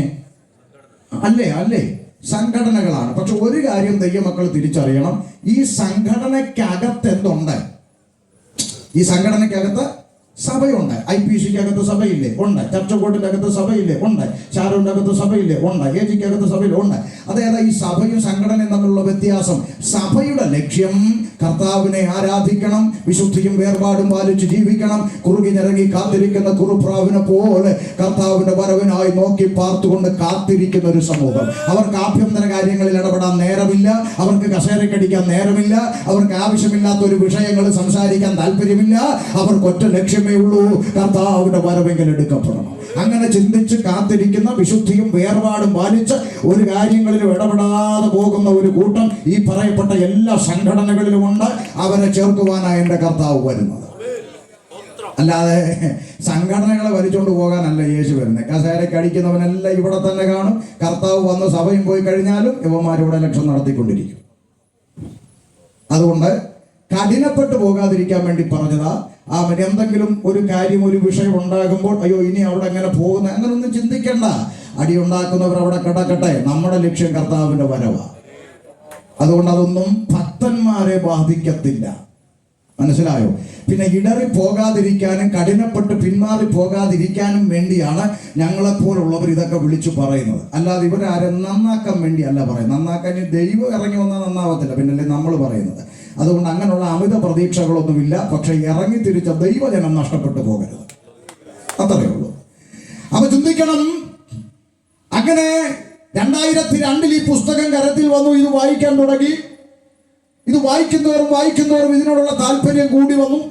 ആ താല്പര്യം കൂടാനുള്ള പ്രധാനപ്പെട്ട കാരണം ഒന്ന്, ഇതിൻ്റെ അകത്ത് മതമില്ല. പിന്നെ എന്താ ഈ പുസ്തകം പഠിപ്പിക്കുന്നത് മനസ്സിലായപ്പോൾ സൃഷ്ടാവായ ദൈവവും സൃഷ്ടിയായ മനുഷ്യനും തമ്മിലുള്ള ബന്ധത്തെയാണ് ഈ പുസ്തകം ലോകത്തോട് സംസാരിച്ചു കൊണ്ടേയിരിക്കുന്നത്. ഒന്നുകൂടി ലളിതമായി അങ്ങ് പറഞ്ഞാൽ മനുഷ്യൻ തന്നെ സൃഷ്ടാവിനെ അറിയണം. ഇതാണ് ബൈബിളിന്റെ ഉദ്ദേശം. അതിനായിട്ട് ദൈവം മനുഷ്യവർഗത്തെ സൃഷ്ടിച്ച ദൈവത്തെ ആരാധിച്ചുകൊണ്ട് മുന്നോട്ട് പോകുന്ന മനുഷ്യൻ കാലം മുന്നോട്ട് പോകുമ്പോൾ സൃഷ്ടാവിൽ നിന്ന് അകന്നുപോയി സൃഷ്ടിയായ മനുഷ്യൻ ദൈവത്തെക്കാൾ ഇരുട്ടിന്റെ വാക്കിന് ചെവി കൊടുത്തത് കൊണ്ട് പാപത്തിൽ വീണു എന്ന് വായിക്കുന്നു. ഇതൊക്കെ നമുക്ക് അറിവുള്ള കാര്യമായതുകൊണ്ടും പുറത്തുള്ളവർക്ക് ഏറെക്കുറെ ഇതൊക്കെ കേട്ടിട്ടുള്ളത് കൊണ്ടും അവിടെ നിൽക്കുന്നില്ല. മനുഷ്യൻ പാപിയാണ് എന്നുള്ള കാര്യം വേദപുസ്തകം അസന്നിഗ്ധമായി പ്രഖ്യാപിക്കുന്നു. 2026 കമ്പ്യൂട്ടർ യുഗത്തിൽ നിന്നുകൊണ്ട് ഞങ്ങൾ ഉപദേശിമാര് മനുഷ്യൻ പാപിയാണെന്ന് പറയുമ്പോൾ ചില ആളുകൾക്ക് ചിലപ്പോൾ ചിരി വരാം. പക്ഷെ ചിരിക്കാനൊന്നുമില്ല. മേഖലകളിൽ മാറ്റങ്ങൾ വന്ന പലയിടങ്ങളുണ്ട്. കണ്ടുപിടുത്തങ്ങൾ, ഇന്റർനെറ്റ്, ശാസ്ത്രം, സയൻസ്, കമ്പ്യൂട്ടർ, ടെക്നോളജി, എല്ലാ മേഖലകളിലും മാറ്റം വന്നിട്ടുണ്ട്. അത് ഞങ്ങൾ സമ്മതിക്കുന്നു. പക്ഷെ മാറ്റം വരാത്തൊരു മേഖല ഇന്നും തുടരുന്നുണ്ടെങ്കിൽ അത് ഇരുകാലി മനുഷ്യന്റെ സ്വഭാവമാണ്. അതിന് മാത്രം ഒരു മാറ്റവും വന്നിട്ടില്ല. പിന്നെ ചെറിയൊരു മാറ്റമുണ്ട്, അത് പറയാതിരിക്കാൻ പറ്റത്തില്ല. കാരണം പണ്ട് കാലത്ത് സ്വന്തം പെൺകുഞ്ഞിനെങ്കിലും വെറുതെ വിടുമായിരുന്നെങ്കിൽ ഇന്ന് സ്വന്തം പെൺമക്കളെ പോലും വെറുതെ വിടാത്ത ചെകുത്താന്മാരായി ചെറുതായിട്ടൊന്ന് മാറിയിട്ടുണ്ട്. അത്രയും മാറ്റം മനുഷ്യന് വന്നിട്ടുണ്ട്. എന്ന് പറഞ്ഞാൽ ലോകത്തിന്റെ എല്ലാ മേഖലകളിലും കണ്ടുപിടുത്തങ്ങളും ടെക്നോളജികളെല്ലാം മേപ്പോട്ട് പോകുമ്പോൾ ഇരുകാലി മനുഷ്യന്റെ ധാർമ്മികത മാത്രം കീപ്പോട്ടാണ് പോയിക്കൊണ്ടിരിക്കുന്നത്. ഇത് നമ്മുടെ കൺമുമ്പിൽ ഓരോ ദിവസവും വെളിപ്പെട്ടുകൊണ്ടിരിക്കുന്ന സത്യമാണ്. ഇതാർക്കും നിഷേധിക്കാൻ കഴിയത്തില്ല. ആകാശത്തുകൂടി പറക്കുന്ന വട്ടമിട്ട് പറക്കുന്ന പറക്കുന്ന പരുന്ത്, ആമേൻ, അങ്ങനെ വരുന്ന കാണുമ്പോൾ ഭൂമിയിലിരിക്കുന്ന കോഴിയമ്മ, ചിറക് വിരിച്ച് കുഞ്ഞുങ്ങളെ അതിനകത്ത് സംരക്ഷിക്കുന്ന ഒരമ്മ മനസ്സ് മിണ്ടാപ്രാണിയായ ഒരു കോഴിയമ്മയിൽ നമ്മൾ കാണുമ്പോൾ, പത്രം തുറന്ന് നോക്ക്, കാമുകനോടൊപ്പം ജീവിക്കുവാൻ നൊന്ത് പ്രസവിച്ച ചോരക്കുഞ്ഞിനെ തീരദേശത്തിന്റെ കടൽഭിത്തിയിൽ എറിഞ്ഞു കൊന്ന അമ്മ ആലപ്പുഴയിൽ ജീവിക്കുന്നുണ്ട്. കോഴിയമ്മയാണ് നല്ലതെന്ന് നമുക്ക് തോന്നിപ്പോകുന്ന കാലമാണ്. അപ്പൊ അതുകൊണ്ട് മിണ്ടാപ്രാണികളായ മൃഗജാലങ്ങൾ പോലും ചെയ്യാൻ അറയ്ക്കുന്ന, മടിക്കുന്ന ഹീനകൃത്യങ്ങളാണ് നാൽക്കാലി മൃഗത്തെ ലജ്ജിപ്പിച്ചുകൊണ്ട് ഇരുകാലി മനുഷ്യനെന്ന് പറയുന്നവൻ ഇവിടെ ചെയ്തുകൊണ്ടിരിക്കുന്നത്. നോക്കൂ, ആർക്കും ഒരു കാലത്തും അവൻ പ്രഡിക്റ്റ് ചെയ്യാൻ കഴിയാത്ത, മനുഷ്യൻ എപ്പോൾ എന്ത് പ്രവർത്തിക്കുമെന്ന് ആർക്കും പ്രഡിക്റ്റ് ചെയ്യാൻ കഴിയാത്ത വണ്ണം മനുഷ്യൻ പാപത്തിന്റെ അഗാധ കൂപത്തിൽ വീണ് കിടക്കുകയാണ്. എപ്പോൾ എന്ത് പ്രവർത്തിക്കുമെന്ന് ആർക്കും തീരുമാനിക്കാനായിട്ട് കഴിയുന്നില്ല. വിവാഹ സ്വപ്നങ്ങളുമായി കുടുംബജീവിതത്തിലേക്ക് പ്രവേശിച്ച ഉത്തര എന്ന് പറയുന്ന പെങ്കൊച്ച സ്വപ്നത്തിൽ പോലും ചിന്തിച്ചില്ല ഭർത്താവിന്റെ കയ്യിൽ ഒരു മൂർഖമ്പാം ഇരിപ്പുണ്ടെന്നും ഇന്ന് രാത്രി എന്നെ കടിപ്പിച്ചു കൊല്ലുമെന്നും അവൾ ചിന്തിച്ചിട്ടില്ല. പക്ഷെ അത് സംഭവിച്ചു. രണ്ട് ചങ്ക് കൂട്ടുകാർ, എന്റെ ചങ്കാണ്, ചങ്കിടിപ്പാണെന്ന് പറഞ്ഞ് രണ്ട് കൂട്ടുകാര് ബിവറേജിൽ പോയി ഒരു കുപ്പി എടുത്ത് മേശപ്പുറത്ത് പൊട്ടിച്ചടി തുടങ്ങി. പൊട്ടിച്ചപ്പോൾ ചങ്കുമായിരുന്നു. കുപ്പി അടിച്ചു തീർത്തപ്പോൾ കുപ്പി പൊട്ടിച്ച് ചങ്കിന്റെ കഴുത്തങ്ങാർത്തു. ഇതൊക്കെ ഇവിടെ നാട്ടിൽ സുലഭമായി നടന്നുകൊണ്ടിരിക്കുന്ന വാർത്തകളാണ്. ഇപ്പൊ മനുഷ്യൻ പാപിയാണെന്ന് ആർക്കും തിയോളജി പഠിപ്പിച്ച് മനസ്സിലാക്കേണ്ട കാര്യമൊന്നുമില്ല. ഓരോ ദിവസവും നമ്മുടെ കൺമുമ്പിൽ വെളിപ്പെട്ട് വരുന്ന പത്രമാധ്യമങ്ങളിലും ചാനലുകളിലും വരുന്നതെല്ലാം വാക്കും ഭാഷണവും കൂടാതെ വിളിച്ചറിയിക്കുന്ന സത്യമാണ്, മനുഷ്യൻ പാപിയാണ്. ഇനിയിപ്പോൾ ഇത് പ്രസംഗിക്കുന്നത് ക്രിസ്ത്യാനികളായതുകൊണ്ട് ക്രിസ്ത്യാനി മാത്രമേ ഭാവിയാകുന്നുള്ളൂ എന്നില്ല. അതിന്റെ തെളിവാണ് ജയിലിന്റെ അകത്ത് പോയി കടന്നു നോക്കിയാൽ മുഹമ്മദ് കുട്ടിയും അവിടെ പ്രതിയായിട്ടുണ്ട്, നാരായണൻ കുട്ടിയും അവിടെ പ്രതിയായിട്ടുണ്ട്, തോമസ് കുട്ടി അവിടെ പ്രതിയായിട്ടുണ്ട്. അപ്പം മനുഷ്യനാകണമെന്നേ ഉള്ളൂ, ജാതി മത വ്യത്യാസമില്ലാതെ മനുഷ്യനെല്ലാം പാപത്തിന്റെ പടുകുഴിയിൽ വീണുപോയി. പാപത്തിന്റെ അടിമത്വത്തിൽ വീണുപോയ മനുഷ്യവർഗത്തെ രക്ഷിപ്പാൻ സ്വർഗത്തിലെ സൃഷ്ടാവ് ഒരുക്കിയ രക്ഷാ പദ്ധതിയുടെ പേരാണ് സുവിശേഷം. ഒറ്റ വാചകത്തിൽ പറഞ്ഞാൽ, മനുഷ്യനെ പാപത്തിൽ നിന്ന് അഥവാ നരകത്തിൽ നിന്ന് മനുഷ്യനെ രക്ഷിച്ചെടുപ്പാൻ സ്നേഹവാനായ ദൈവം ഒരുക്കിയ രക്ഷയുടെ പദ്ധതി. എന്താ പദ്ധതി? പ്രവാചകൻ വിളിച്ചു പറയുന്നു, കന്യക ഗർഭിണിയായി ഒരു മകനെ പ്രസവിക്കും, കന്യക ഗർഭിണിയായ ഒരു മകനെ പ്രസവിക്കും. ദൈവം നമ്മോടുകൂടെ എന്നർത്ഥമുള്ള ഇമ്മാനുവേൽ എന്നവൻ പേർ വിളിക്കപ്പെടും. അവൻ അത്ഭുത മന്ത്രി, വീരനാം ദൈവം, സമാധാനത്തിന്റെ പ്രഭു, നിത്യ പിതാവ്. ഒറ്റ വാക്ക് മതി യേശുക്രിസ്തുവിന്റെ ദൈവത്വം തെളിയിക്കാൻ. ഒറ്റ വാക്ക് മതി, നിത്യ പിതാവ്, നിത്യമായ പിതാവ്. മാറ്റമില്ലാത്തവനായ യേശുക്രിസ്തു വേഷത്തിൽ മനുഷ്യനായ ലോകത്തിലേക്ക് ഇറങ്ങി വന്നു. സർവ്വ മനുഷ്യന്റെയും പാപത്തിന് പരിഹാരം വരുത്തുവാൻ പാപത്തിന്റെ ശമ്പളം മരണം എന്ന ശിക്ഷാവിധി യേശുക്രിസ്തു സ്വന്തം ചുമലിൽ ഏറ്റെടുത്തുകൊണ്ട് കാൽവരിയുടെ കൊലക്കളത്തിലേക്ക് നടന്നു കയറി. നോക്കൂ, ആമേൻ, ഓരോ ചാട്ടവാർ അടിക്കും പീസുപീസായി മാംസകഷ്ണങ്ങൾ ഇളകിത്തെറിച്ചു പോകുമ്പോൾ ആമേൻ കർത്താവിന് തെല്ലും പരിഭവമില്ല. തലയ്ക്കകത്ത് മുൾക്കിരീടം അടിച്ചടിച്ച് കയറ്റുമ്പോൾ അടിച്ചവരോട് ഒന്ന് സൂക്ഷിച്ച് രൂക്ഷമായി നോക്കുന്നതായിട്ട് പോലും കാണാൻ കഴിയുന്നില്ല. ആമേൻ, ആ പീഡനങ്ങൾ മുഴുവൻ ഏറ്റുവാങ്ങിയ അനന്തരം എഴുതിയിരിക്കുന്നു, അവന്റെ മുഖത്ത് തുപ്പി. അവിടൊക്കെ വല്ലപ്പോഴും ഒന്ന് നിർത്തി ചിന്തിക്കണം. ഞങ്ങളൊക്കെ കവലകളിൽ പരസ്യവും നടത്താൻ പോകുമ്പോൾ ചില പ്രതിസന്ധികളും പ്രതികൂലങ്ങളൊക്കെ ഉണ്ടായിട്ടുണ്ട്. ചിലപ്പോൾ മർദ്ദിക്കുവാനൊക്കെയുള്ള നിലയിൽ ചില ചെറുപ്പക്കാരും കള്ളുകുടിയന്മാരൊക്കെ തയ്യാറായി വരും. അവിടെയൊക്കെ നമ്മൾ ചിലപ്പോൾ തരണം ചെയ്തു പോകും, ചിലപ്പോൾ അവിടുന്ന് മാറിപ്പോകും. ചിലപ്പോൾ നമ്മൾ അത്യാവശ്യം വർത്തമാനം പറയേണ്ടടുത്ത് അത്യാവശ്യം വർത്തമാനമൊക്കെ പറയാറുമൊക്കെ ഉണ്ട്, ന്യായമായ കാര്യങ്ങളിൽ. എന്നാൽ ഇതൊക്കെയാണെങ്കിലും ശരി, എനിക്കിപ്പോഴും ഉറപ്പില്ലാത്തൊരു കാര്യം പറയാം. അത്ര വലിയ ദൂതനൊന്നും ഞാൻ അല്ലാത്തത് കൊണ്ട് എനിക്കൊരു ഉറപ്പില്ലാത്ത കാര്യം ഞാൻ നിങ്ങളോട് പറയാം. വേറൊരുത്തന്റെ വായിക്കകത്തിരിക്കുന്ന തുപ്പൽ എന്റെ മുഖത്തേക്ക് വന്ന് വീണാൽ അവിടെ എത്രത്തോളം സംയമനം പാലിക്കാൻ കഴിയുമെന്ന് ഇപ്പോഴും എനിക്ക് ഉറപ്പൊന്നും പറയാൻ കഴിയത്തില്ല. എന്നാൽ സാക്ഷാൽ സ്വർഗത്തിൽ നിന്ന് ഇറങ്ങി വന്നവൻ, സകല അധികാരവും നാക്കിൻ തുമ്പത്തിരിക്കുന്നവൻ, കാറ്റെ അടങ്ങ് കടലെ ശാന്തമാകുന്ന ഒറ്റ വാക്കുകൊണ്ട് പ്രകൃതിയെ വാക്കിൻ മുമ്പിൽ നിർത്തിയ കർത്താവ്, ലാസറെ പുറത്തുവാ എന്ന ഒറ്റ വാചകം കൊണ്ട് മരിച്ചുപോയവന് ജീവനോട് പുറത്തു കൊണ്ടുവരാൻ കഴിവുള്ള അധികാരത്തിന്റെ ദൈവം, ആ ദൈവത്തെ കുറിച്ച് പ്രവാചകൻ കുറിച്ചൊരു വാക്ക് ശ്രദ്ധേയമാണ്, അവൻ വായ തുറക്കാതെ ഇരുന്നു. എത്ര മനോഹരമാണ് ആ പദം, ശ്രദ്ധിക്കണം. അവൻ വായ തുറക്കാതിരുന്നു. എന്തുകൊണ്ട് എൻ്റെ കർത്താവ് വായ തുറന്നില്ല? ചിന്തിക്കണം. ഇത്രയും അധികാരം നാക്കിന്റെ തുമ്പത്തുണ്ടായിട്ടും ഒരൊറ്റ വാക്ക് കൽപ്പിച്ചാൽ റോമാ സാമ്രാജ്യത്തെ മുഴുവൻ കത്തിച്ച് ചാമ്പലാക്കിയിട്ടൊരു സൂപ്പർ ഹീറോയെ പോലെ ക്രൂശിൽ നിന്ന് ഇറങ്ങി വരാൻ കഴിയുമായിരുന്നിട്ടും എന്തുകൊണ്ട് അവൻ വായ തുറക്കാതിരുന്നു എന്ന ചോദ്യത്തിന്റെ ഉത്തരമാണ് ഇന്ന് കസേരയിലിരിക്കുന്ന നിങ്ങളും പ്രസംഗിക്കുന്ന ഞാനും.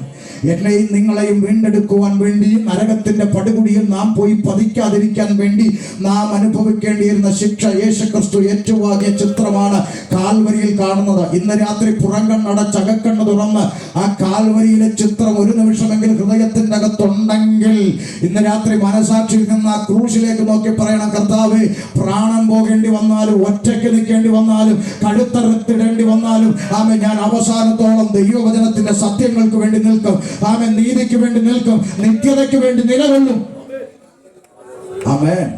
അത് പറയാൻ കഴിയാത്തവനൊന്നും കർത്താവിനോട് സ്നേഹമുണ്ടെന്ന് ഞാൻ വിശ്വസിക്കുന്നില്ല. അതൊക്കെ ചുമ്മാ ഡയലോഗ് പറയുന്നതാ. കർത്താവിനോട് സ്നേഹമുണ്ടെങ്കിൽ, ആ കാൽവരിയിൽ അനുഭവിച്ച പീഡനത്തോടൊരു അല്പം നന്ദിയുണ്ടെങ്കിൽ, അവൻ നോക്കൂ, എൻ്റെ ഇവിടെ ഇരിക്കുന്ന എല്ലാവരോടും ഞാൻ ചോദിക്കുക, നിങ്ങളെ മുഖത്ത് നോക്കി ഒരാള് നിന്റെ അപ്പൻ കള്ളനാണ്, നിന്റെ അപ്പൻ തെണ്ടിയാണ്, നിന്റെ അപ്പൻ മോശക്കാരനാണെന്ന് പറഞ്ഞാൽ അത് കേട്ടുകൊണ്ട് പോകുന്ന ഒരു മോൻ എത്ര പേരുണ്ടായിരിക്കും? പോട്ടെ, തിരിച്ച് തല്ലത്തൊന്നുമില്ലെങ്കിലും എൻ്റെ അപ്പൻ അങ്ങനെ അല്ലടാന്ന് പറയാനെങ്കിലും പറ്റിയില്ലെങ്കിൽ പിന്നെന്ത് മോനാ? ഒന്ന് ചിന്തിച്ചു നോക്കേ. തല്ലുകൊത്തും വേണ്ട, തിരിച്ചൊന്ന് പറയാം, എൻ്റെ അപ്പൻ അങ്ങനൊന്നും അല്ലടാ എന്നെങ്കിലും പറയാൻ പറ്റിയില്ലെങ്കിൽ പിന്നെന്ത് പോനാന്ന് നോക്ക്. നമ്മുടെ കർത്താവായ യേശു ക്രിസ്തുവിനെ വികലമാക്കിക്കൊണ്ട്, ആമെ, സുവിശേഷത്തെ വികലമാക്കിക്കൊണ്ട്, ആമെ, കാൽവരിയിലെ രക്തത്തിന് യാതൊരു വിലയുമില്ലാത്തവണ്ണം വചനത്തിന് വിരോധമായുള്ള അന്യാഗ്നിയും അന്യാരാധനയും ഒക്കെ നമ്മുടെ അകത്തേക്ക് കടന്നു കയറുമ്പോൾ, ഇത് എൻ്റെ പിതാവിനെതിരാണ്, ദൈവവചനത്തിനെതിരാണ്, എൻ്റെ കർത്താവ് കാൽവരിയിൽ അനുഭവിച്ചത് ഇതിനു വേണ്ടി അല്ലെന്ന് പറയുവാൻ ഒരു വാക്ക് സംസാരിക്കാൻ കഴിയുന്നില്ലെങ്കിൽ പിന്നെ നമുക്ക് ദൈവത്തോട് എന്ത് സ്നേഹമാണെന്നാ പറയുന്നത്? ഞാനതിൽ വിശ്വസിക്കുന്നില്ല.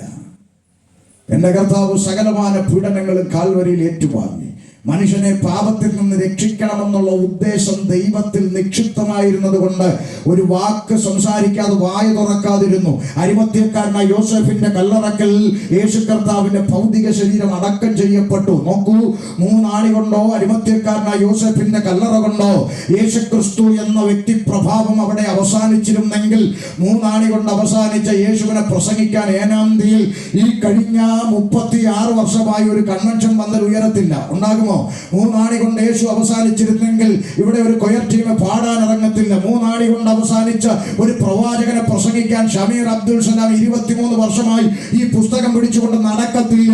പിന്നെ എന്തുകൊണ്ട് പാടുന്നു, എന്തുകൊണ്ട് പ്രസംഗിക്കുന്നു എന്ന് ചോദിച്ചാൽ, ഞങ്ങൾ പാടുന്നതും പ്രസംഗിക്കുന്നതും കുമ്പനാട്ടും എടത്തുവായിലും പരിമലയിലും കുരിശുമലയിലും അടഞ്ഞു കിടക്കുന്ന ഒരു കല്ലറവാതിക്കലല്ല, കണ്ണാടിക്കൂടിന്റെ മുമ്പിലല്ല. ഉലക മഹാന്മാർ അഖിലരും ഒരുപോൽ കല്ലറക്കകത്ത് ഒതുങ്ങിപ്പോയപ്പോൾ ഇന്ന് രാത്രി ഞാൻ പ്രസംഗിക്കുന്ന യേശുക്രിസ്തു പാതാളത്തെ ജയിച്ച്, മരണത്തെ ജയിച്ച്, ലോകത്തെ ജയിച്ച്, പിശാചിനെ ജയിച്ച് യേശുക്രിസ്തു ഉയർത്തെഴുന്നേറ്റു. എത്ര പേർക്ക് അത് വിശ്വാസമുണ്ട്?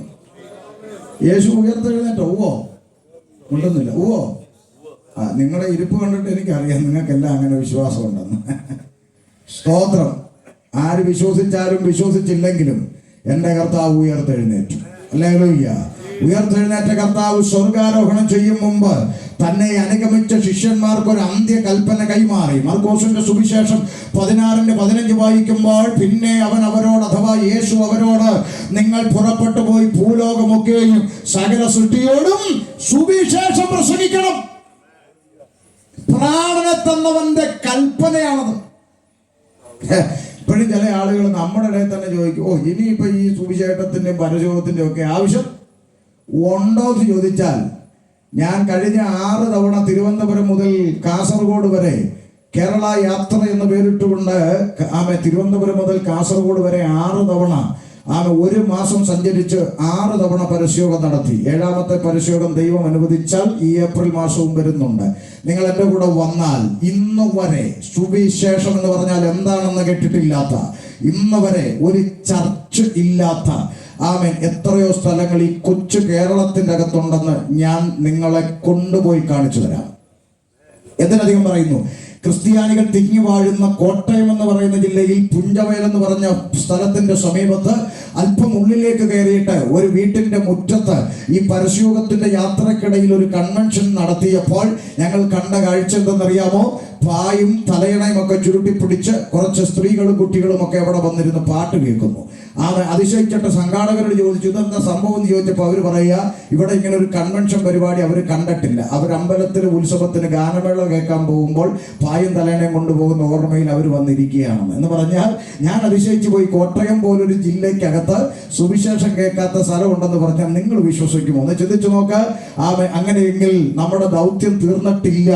ഇനിയും ഈ സുവിശേഷം വിളംബരം ചെയ്യുവാൻ, ആത്മാക്കളെ നേടുവാൻ നമ്മുടെ കൺമുമ്പിൽ ഈ കൊച്ചു കേരളമെന്ന വേണ്ട ഈ നിലമ്പൂർ എന്ന് പറയുന്ന മഹാസമുദ്രത്തിൽ പോലും ഇഷ്ടം പോലെ മത്സ്യങ്ങൾ ഇനിയും കിടപ്പുണ്ട്. Price the Lord. പക്ഷെ നമ്മളെ ഇപ്പൊ ലക്ഷ്യമൊക്കെ മാറിപ്പോയതുകൊണ്ട് ഇനി അതൊക്കെ എത്രത്തോളം നടക്കുമെന്നൊന്നും എനിക്കറിയത്തില്ല. പക്ഷേ ദൈവത്തോട് നീതി പുലർത്തുന്നവരോട് പറയാം, ഇത് കർത്താവിന്റെ അന്ത്യകൽപ്പനയാണ്. സകല സൃഷ്ടികളോടും സുവിശേഷം അറിയിക്കണം. സുവിശേഷം അറിയിക്കാൻ ലോകത്തിൽ ദൈവത്തിന്റെ അല്ലാതെ ഒരുത്തന്റെയും അനുവാദവും വേണ്ട, അധികാരവും വേണ്ട, ആരും നിയോഗിക്കുകയും വേണ്ട. ദൈവം നിയോഗിച്ചെന്ന ബോധ്യമുണ്ടെങ്കിൽ അത് മതി. എന്തിനാ സുവിശേഷം അറിയിക്കാൻ? എനിക്ക് തോന്നുന്നത് എന്തെന്നറിയാം, നമ്മുടെ ആളുകളൊക്കെ വെറും പേടിയാണ്. എന്താണെന്നറിയത്തില്ല ഇവരെയൊക്കെ ഈ ഭരിക്കുന്ന ആരെയായി പേടിക്കുന്നത്? സ്റ്റേജിൽ കയറി നിന്ന് വിളിച്ചു പറയും, നമ്മൾ മനുഷ്യരെ പേടിക്കരുത്, ദൈവത്തെ ഭയപ്പെടും, മനുഷ്യൻ നമ്മളോട് എന്ത് ചെയ്യുമെന്ന്. എന്നിട്ട് പേടിക്കുന്ന മൊത്തം ഈ സംഘടനയും നേതാക്കന്മാരെയാണ്. എനിക്കിത് അങ്ങോട്ട് രണ്ടും തമ്മിൽ അങ്ങോട്ട് ടാലിയാകുന്നില്ല. ദൈവത്തെ ഭയപ്പെട്ടാൽ മതിയെങ്കിൽ പിന്നെ മനുഷ്യനെ എന്തിനാ പേടിക്കുന്നത്? പക്ഷേ ഇവരുടെയൊക്കെ ജന്മം ഈ മനുഷ്യന്മാരെ പേടിച്ച് അടിമകളായി ജീവിച്ച് മരിക്കാൻ വിധിക്കപ്പെട്ടതാണ്. അതുകൊണ്ട് അവൻ ആണത്വത്തോടെ പുറത്തിറങ്ങി യേശുക്രിസ്തുവിനെ പ്രസംഗിക്കാൻ ഇനി സമയം മുമ്പിലില്ലാത്തത് കൊണ്ട്, ഇത് കർത്താവിന്റെ അന്ത്യകൽപ്പനയാണെന്ന ബോധ്യമുള്ളത് കൊണ്ട് ഈ അവസാന കാലത്തെങ്കിലും ചിലരെ സ്വർഗത്തിൽ ദൈവം എഴുന്നേൽപ്പിക്കുന്നെങ്കിൽ ഒരു സന്തോഷമെന്ന് മാത്രം പറഞ്ഞു വിടാനേ ഒക്കത്തുള്ളൂ. ആമേൻ. ആമേൻ. സകല സൃഷ്ടിയോട് സുവിശേഷം അറിയിക്കണമെന്നുള്ള അന്ത്യകൽപ്പന കൈമാറിയിട്ട് കർത്താവായ യേശുക്രിസ്തു സ്വർഗാരോഹണം ചെയ്യുന്ന നിമിഷം വരിക. ആമേൻ. ഒലിവുമലയിൽ നിന്ന് സ്വർഗാരോഹണം ചെയ്യുന്ന യേശുക്രിസ്തുവിന്റെ മുമ്പിൽ ഉയരത്തിലേക്ക് നോക്കി നിൽക്കുന്ന ശിഷ്യഗണത്തോട് സ്വർഗത്തിൽ നിന്നതാ ഇറങ്ങി വന്നിട്ട് വെള്ളവസ്ത്രധാരിയായ ദൂതന്മാരൊരു പ്രവചനം പറഞ്ഞിട്ട് പോയി. എന്താ പ്രവചനം? ഗലീല പുരുഷന്മാരെ, നിങ്ങൾ ആകാശത്തിലേക്ക് നോക്കി നിൽക്കുന്നത് എന്ത്? നിങ്ങളെ വിട്ട് സ്വർഗാരോഹണം ചെയ്ത ഈ യേശുവിനെ സ്വർഗത്തിലേക്ക് പോകുന്നവനായി നിങ്ങൾ കണ്ടതുപോലെ തന്നെ ഈ യേശു വീണ്ടും മടങ്ങി വരും. ദൂതന്മാർ പ്രവചിച്ച പ്രവചനം ഇന്നും നിവർത്തിയാകാത്ത പ്രവചനം, അധികം താമസം വിനാ നിവർത്തിയാകാൻ പോകുന്ന പ്രവചനം. അങ്ങനെങ്കിൽ ഇന്ന് രാത്രി 7-ാം തീയതിയോട് ഞങ്ങൾ വിളംബരം ചെയ്യുന്നു, യേശുക്രിസ്തു വീണ്ടും മടങ്ങി വരും. ആമേൻ. പ്രവചന ശബ്ദം, അതൊക്കെയാണ് പ്രവചനം. നമുക്ക് യേശു വരുമെന്നുള്ള പ്രവചനമൊന്നും കേൾക്കുമ്പോൾ ഇപ്പോൾ ഒരു ഗുമ്മില്ല. നമുക്കിപ്പോൾ കേൾക്കേണ്ട പ്രവചനം വേറെയാ. നമുക്ക് കേൾക്കേണ്ട പ്രവചനം നടുവേദന, പല്ലുവേദന, ഉളുക്ക്, പിരിപ്പ്, തരിപ്പ്, കൊട്ടൻ ചുക്കാതിക്കാരൻ്റെ പരിപാടി. അമ്മാമ്മയുടെ നടുവിന് വേദന ഇട്ടുകൊണ്ട് കൈയടിക്കത്തിരുന്ന് വാദിപ്പിക്കുന്ന ചില മണ്ഡലങ്ങൾ. ഇന്ന് പകൽക്ക് ഇതൊക്കെ കേട്ട് നമ്മളങ്ങ് തഴമ്പിച്ചു പോയെന്ന്. പിന്നെ നമ്മൾ വിചാരിച്ചിരിക്കുന്ന ഇതാ പ്രവചനം. ചേച്ചിയുടെ കഷണ്ടിയിലതാ യേശു മുടി കിളിർപ്പിക്കുന്നു, അച്ചായൻ്റെ പല്ലിൻ്റെ പോടിപ്പോൾ യേശു അടയ്ക്കുന്നു. പിന്നെ കർത്താവിന് വേറെ പണിയൊന്നുമില്ല, പല്ലിൻ്റെ പോടടയ്ക്കലാണ് ഇപ്പോൾ യേശുവിൻ്റെ ജോലി. ഇമാതിരി വിക്രിയകൾ കൊണ്ട് ഈ സമൂഹത്തിന്റെ മുമ്പിൽ സുവിശേഷത്തിന്റെ വാതിലടച്ചത് നമ്മളൊക്കെ തന്നെയാണ്. Price the Lord. അതുകൊണ്ട് മനസ്സിലാക്കിക്കോണം, സുവിശേഷം എവിടെ ശ്രദ്ധിക്കപ്പെടുന്നെന്നും സുവിശേഷം ആളുകൾ എത്ര ആവേശത്തോടെ കേൾക്കുന്നെന്നും സുവിശേഷം എത്ര വാഞ്ചയോടെ ആളുകൾ സ്വീകരിക്കുന്ന നിങ്ങൾക്ക് കാണണമെങ്കിൽ ഞങ്ങളുടെ കൂടെ പരസ്യത്തിന് തെരുവി വന്ന് നിൽക്ക്. ആമേൻ. ഈ കഴിഞ്ഞ 1-1.5 മാസമായുള്ളത് ഈ നിലമ്പൂരിന് അപ്പുറത്തല്ലേ മേലാറ്റൂര്. ഈ മേലാറ്റൂര് പട്ടണത്തിൽ ഞാനും പോൾസൺ കണ്ണൂരിന്റെ ടീമും പാട്ടുമായി അവിടെയുള്ള മേലാറ്റൂർ, എപ്പിക്കാട് തുടങ്ങിയ ആ കവലകളിലൊക്കെ നിന്നുകൊണ്ട് മറ്റൊരുത്തനിലും രക്ഷയില്ല, യേശുക്രിസ്തു അല്ലാതെ മറ്റൊരുത്തനിലും രക്ഷയില്ലെന്ന് അവിടെയുള്ള കവലകളിൽ പരസ്യമായി പ്രസംഗിച്ചു. എത്ര ആളുകളാണെന്നറിയാമോ ആവേശത്തോട് അടുത്ത് വന്നത്? എത്ര പേരാണെന്നറിയാം പരിചയപ്പെടാൻ വന്നത്? എത്ര പേരാണെന്നറിയാം സംശയങ്ങൾ ചോദിക്കാൻ വന്നത്? എത്ര പേരാണെന്നറിയാമോ പ്രാർത്ഥിക്കാൻ വന്നത്? സുവിശേഷം പറയേണ്ടതുപോലെ പറഞ്ഞാൽ കേൾക്കാൻ ജനമുണ്ട്. സുവിശേഷത്തെ വികൃതമാക്കിയിട്ട് ആത്മീയ വേദികളിൽ ഇമാതിരിയുള്ള വിക്രിയകളും കോമാളിത്തരങ്ങളും കാണിച്ച് സുവിശേഷത്തിന്റെ വഴി അടച്ചത് നമ്മുടെ ഇടയിൽ തന്നെയാണ്. പക്ഷെ നമുക്കിതൊന്നും ഇല്ലാതെ ഒരു ഗുമ്മില്ലാന്നായിപ്പോയി. എന്ത് ചെയ്യാനാ? Price the Lord. അതുകൊണ്ട് ശ്രദ്ധിച്ചേ, പ്രവാചക ശബ്ദം വിളിച്ചു പറയുന്നു, യേശുക്രിസ്തു മടങ്ങി വരും. ഈ അരുളപ്പാട് കേട്ടതിന് ശേഷം ശിഷ്യന്മാർ എന്ത് ചെയ്തെന്നാ ഒന്ന് വായിക്കാം ആ ഭാഗം. അപ്പോസ്തലപ്രവൃത്തി 1:12 11 മുതൽ വായിച്ചാലും തിരക്കേണ്ടില്ല. ഗലീല പുരുഷന്മാര് വായിച്ചു കൊടുത്താട്ടെ.